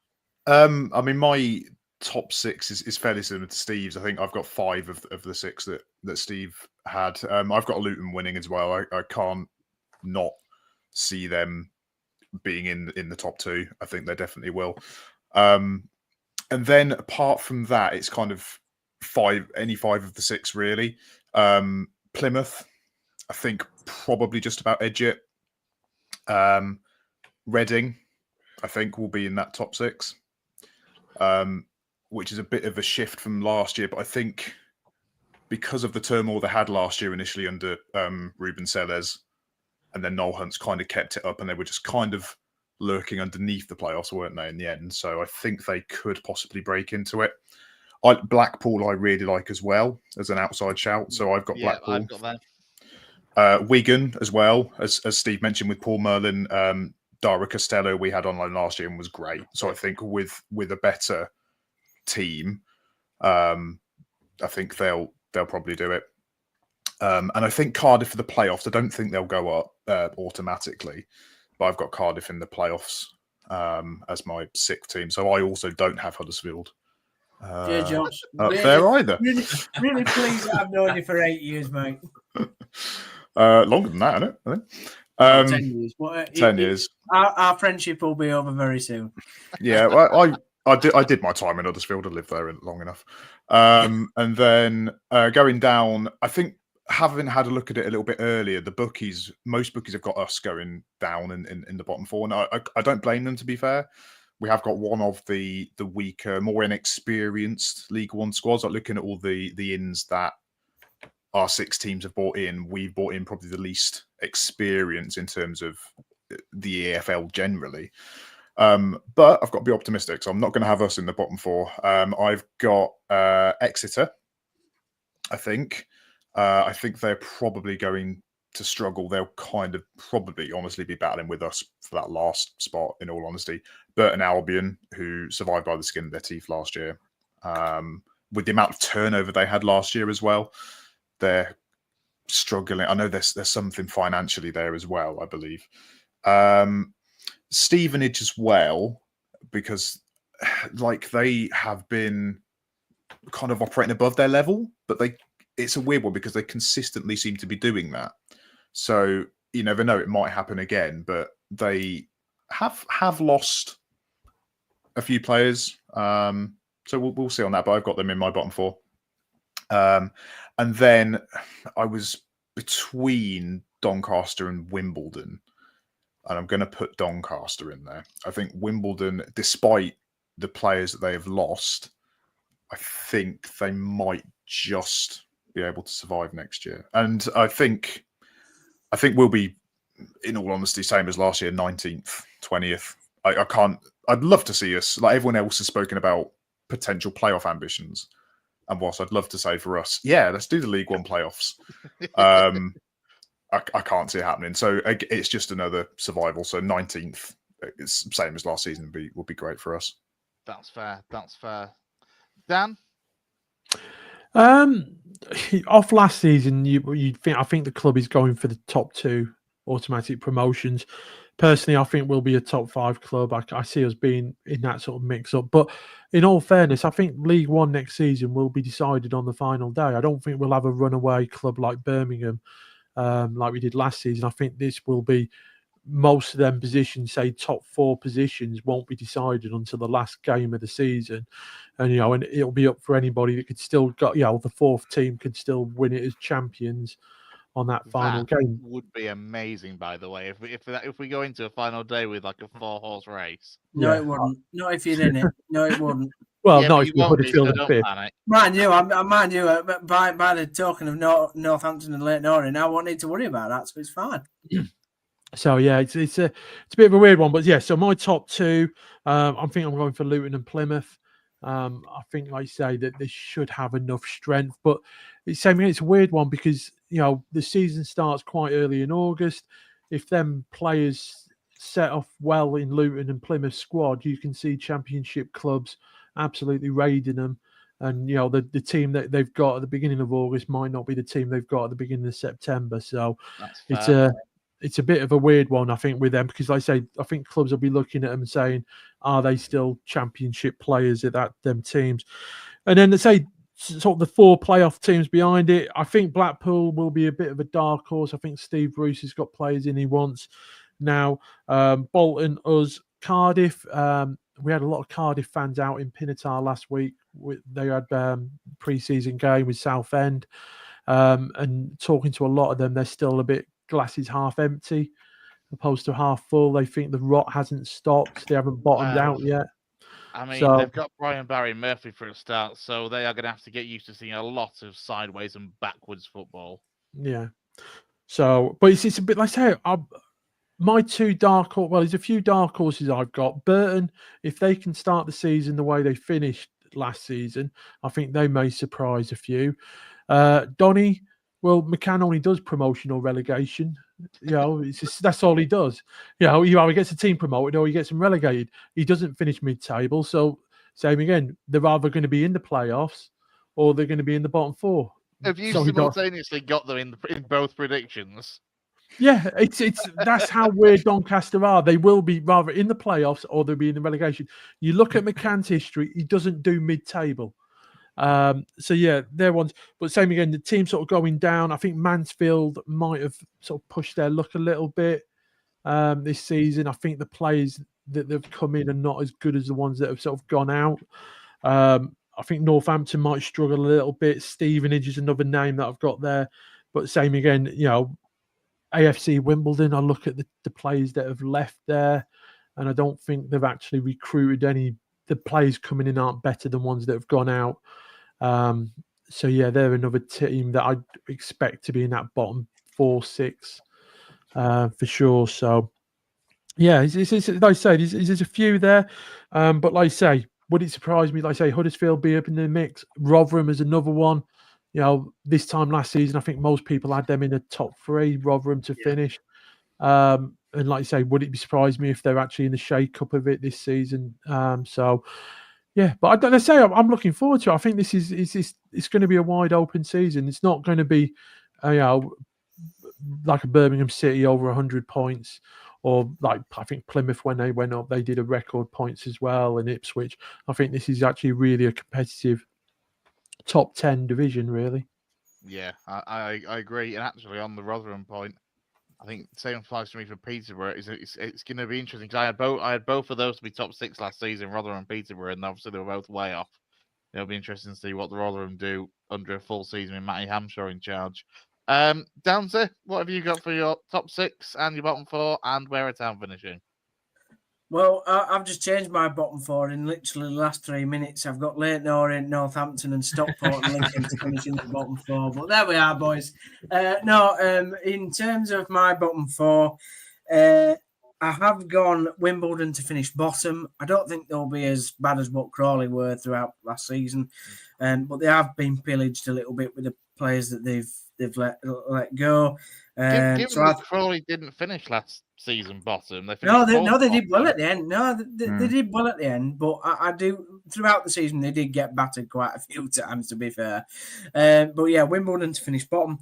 I have to apologise or semi-apologise to Josh here, although he's not got Huddersfield in his top 6, so it's the half apologies. You just said you were joking when you had us all in the bottom 4. No, yeah, well, true, but I do have you second bottom. I did have you in the bottom 4 last year, and you surprised me. But I think we helped you out with that, so hopefully we don't help you out this season. So I think you're second bottom. Stevenage, I think, will be third bottom. They did really well under Steve Evans. Obviously surprised everybody in League One. And did really well. But then obviously when he left and Alex Ravel came in, it started to slide a little bit. And he's still an inexperienced manager. I know the irony, but I think I think overall he'll struggle at Stevenage. And I agree with Josh. Exeter is my 4th team to be relegated. Interesting. Gary Caldwell, I think he's a good gaffer, but it's always an uphill struggle at Exeter. And I think they've finished, I believe, in the last 2 League One seasons down places. The movement has been down the division, so I can see them going down. The other teams to struggle or just to survive, I've got Mansfield. Cloughey's done a great job at Mansfield, but how long can they keep it going? Burton, I love the lad up front, Burrell, but I think they always struggled at Burton. And I have got Lincoln down there just because I think I've taken seriously what you're saying, and obviously what a number of other Lincoln fans are saying. So I think Lincoln will be down there. Top 6, Luton to win. But I do agree with Dan. I don't think there'll be a Birmingham and storm the division. But they should spend money. I mean, blooming hell, they can spend up to 35 million because of the second year parachute payments. So they've got money to burn still. Second place, Dan will be extremely excited for this, even though he's not got us in the playoffs. I've got him second to finish second. I think Stockport, Dave Chandler, unbelievable manager. And yeah, they'll just build again. The playoff teams, I've got Plymouth. I think Tom Cleverley's a very good head coach, and I don't think you can say anything about him leaving Watford because Watford go through more managers than I've had hot dinners. So I think, Plymouth will be all right. I don't think they'll be top 2. I've got Huddersfield to be 4th. So I've got to put us in the playoffs. I think we signed decent players. I understand that we've got, Lee Grant, who's unpredictable and not experienced, but hopefully it can come together. 5th, Blackpool. I mean, we've all said that there are dark horses at the moment. I feel like the more people that say that they're dark horses, they're not good. What point do they not become dark horses anymore? So yeah, Blackpool 5th. And Cardiff City are 6th. I think, Brian Barry Murphy, I'm not convinced by his football. However, I think they could sign some players there, and they haven't really signed anybody so far. So there's still work to do for them in the playoffs. Just missing out, I've got Bolton, Barnsley, and I've got Leyton Orient in 9th, and Bradford City to finish 14th, well clear of the relegation zone.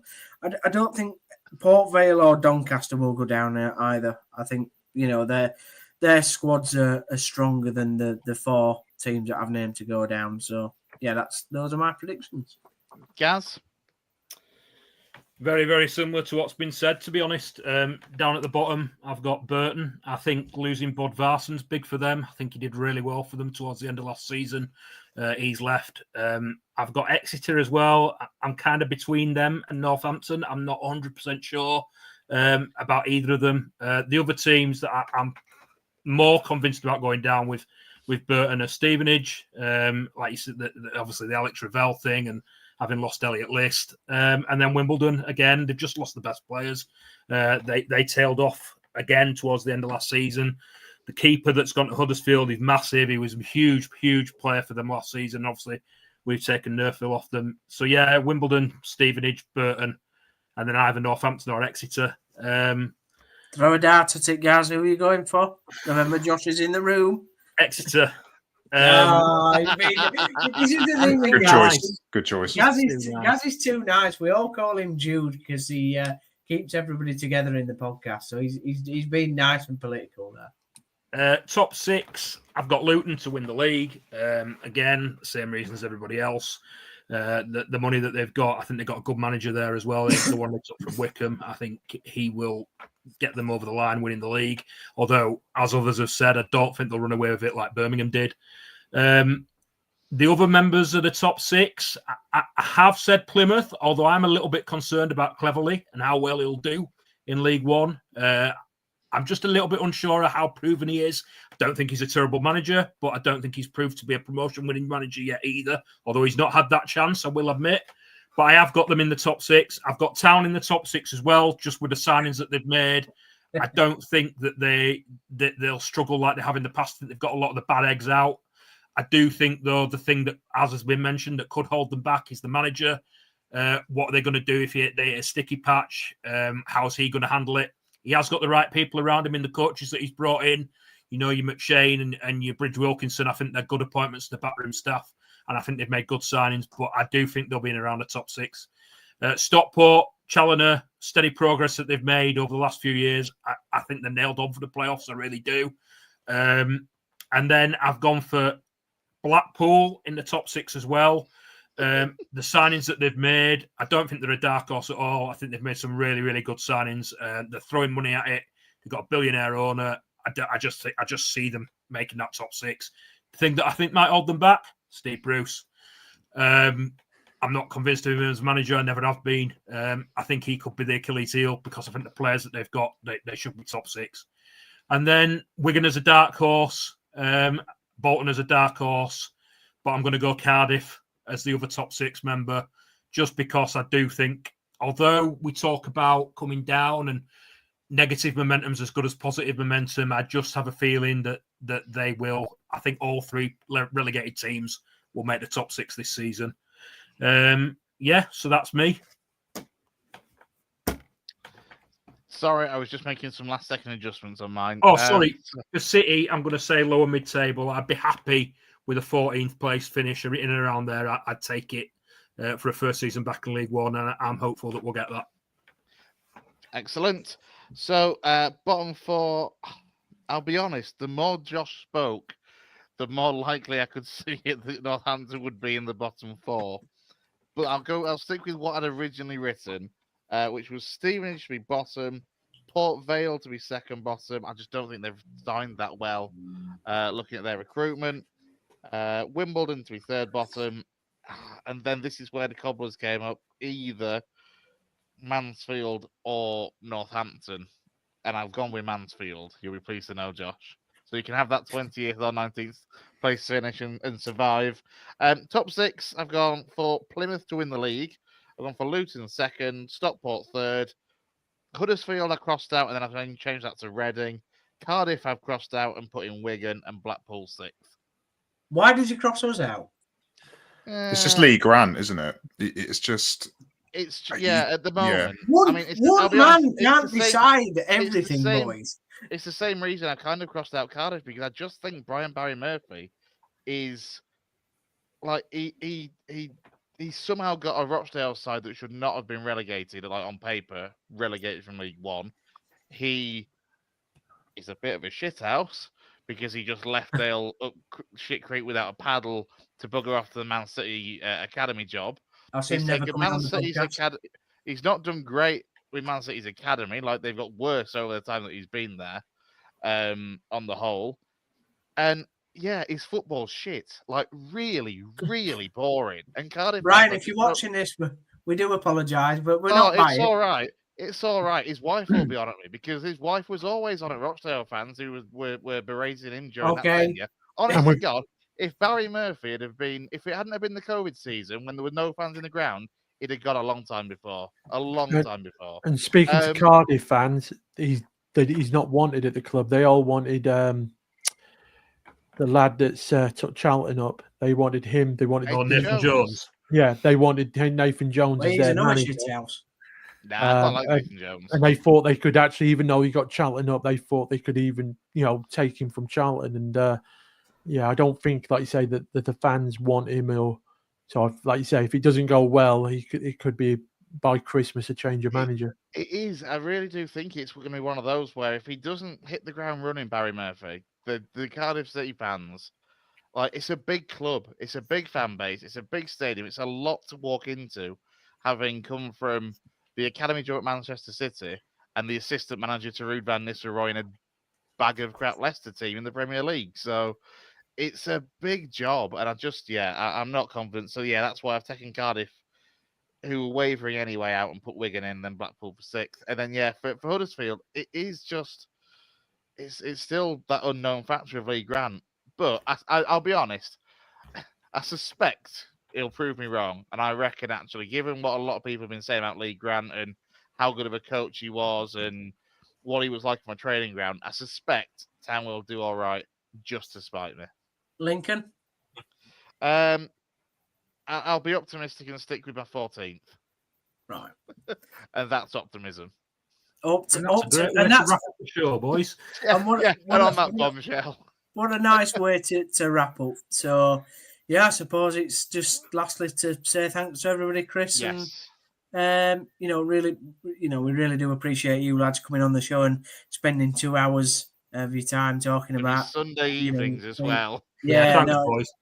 It is really appreciated. And, I hope that all our clubs do as well as they can. Northampton try and put their head above the water. Leyton Orient, I don't think you'll do as well, but I can't wait to beat you 5-1 on the opening day. And it's written in the stars, isn't it? It's absolutely written. Now that I said you ain't getting playoffs, it's absolutely written in the stars. What I will say, though, is we should all do, when we all finish in the top 6, we should all do a special at the end of the season. This would be great, wouldn't it? If it was 6 with the top 6. What are the odds? What are the odds on that? If this was the top 6, the happiest man would definitely be the guy in the middle on the bottom row. Yeah. If we're top 6, we've had the best season ever. If you're top 6, there's something gone wrong with football. That's fair. That's fair. Yeah. I mean, look.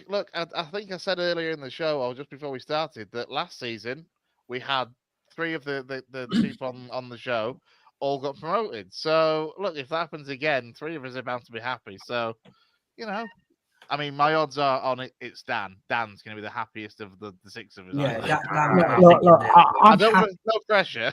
No, but I'm happy. Look, we were playing National League North football, 6-7 years ago. I am over the moon that we are a football league club again. I am over the moon that we get to go to places like Bradford, like Huddersfield again. Have days, we were last season getting promoted out of League 2. We were singing, we're going to Blackpool. That was one of the highlights of getting promoted out of League 2 is having an away trip to Blackpool. So, that's saying something. That's where the seagulls are about as big as condors. So that is saying something. Mate. And knowing the EFL, that I put that on a Tuesday night in December for you. All I'll say, Dan, is when you get promoted on the last day of next season, when you've won the league, because you think that 4 teams are going to be within the title, and the rest of us on the podcast have done absolutely shit. Just remember us, won't you, mate? When you've got promoted, yeah. I think it's been a hell of a journey for Stockport. I mean, I played you. Stockport, a team we played I just remember playing you it seemed to play you every season, like for the last sort of my first 20 years of following City. And then I was quite sad when you dropped out of the league and obviously saw the National League North. And then to come back, I think the journey's been fantastic. And you're a proper football club. And I think you'll continue to progress this year. I really do. Yeah. Yeah, wrap it up, Chris. And if you lads want us on any of your shows at any point, we'll be more than happy to return the favour, won't we, boys? No worries. Nice one. Yeah, absolutely. Honestly, a big thank you, Steve, Josh, Dan, for taking a couple of hours out of your Sunday evening. I appreciate that we have overrun massively. We always do. We always say it won't be that long, and then it ends up being so. But no, massive thanks for coming on. And Gaz, down to, I'm sure you'll be back in the next week or two with a Town Talk, Steve, and something for Bradford before the start of the season, yes? Yeah, preview coming up, I think, in the week leading up to the season for me.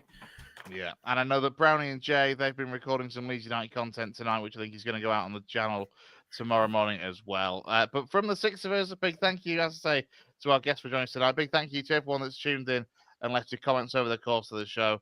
If you've caught it late, you'll be able to catch it on YouTube and watch it back from the start. That was our League One preview show. Enjoy the rest of your Sunday evening, and we'll see you soon.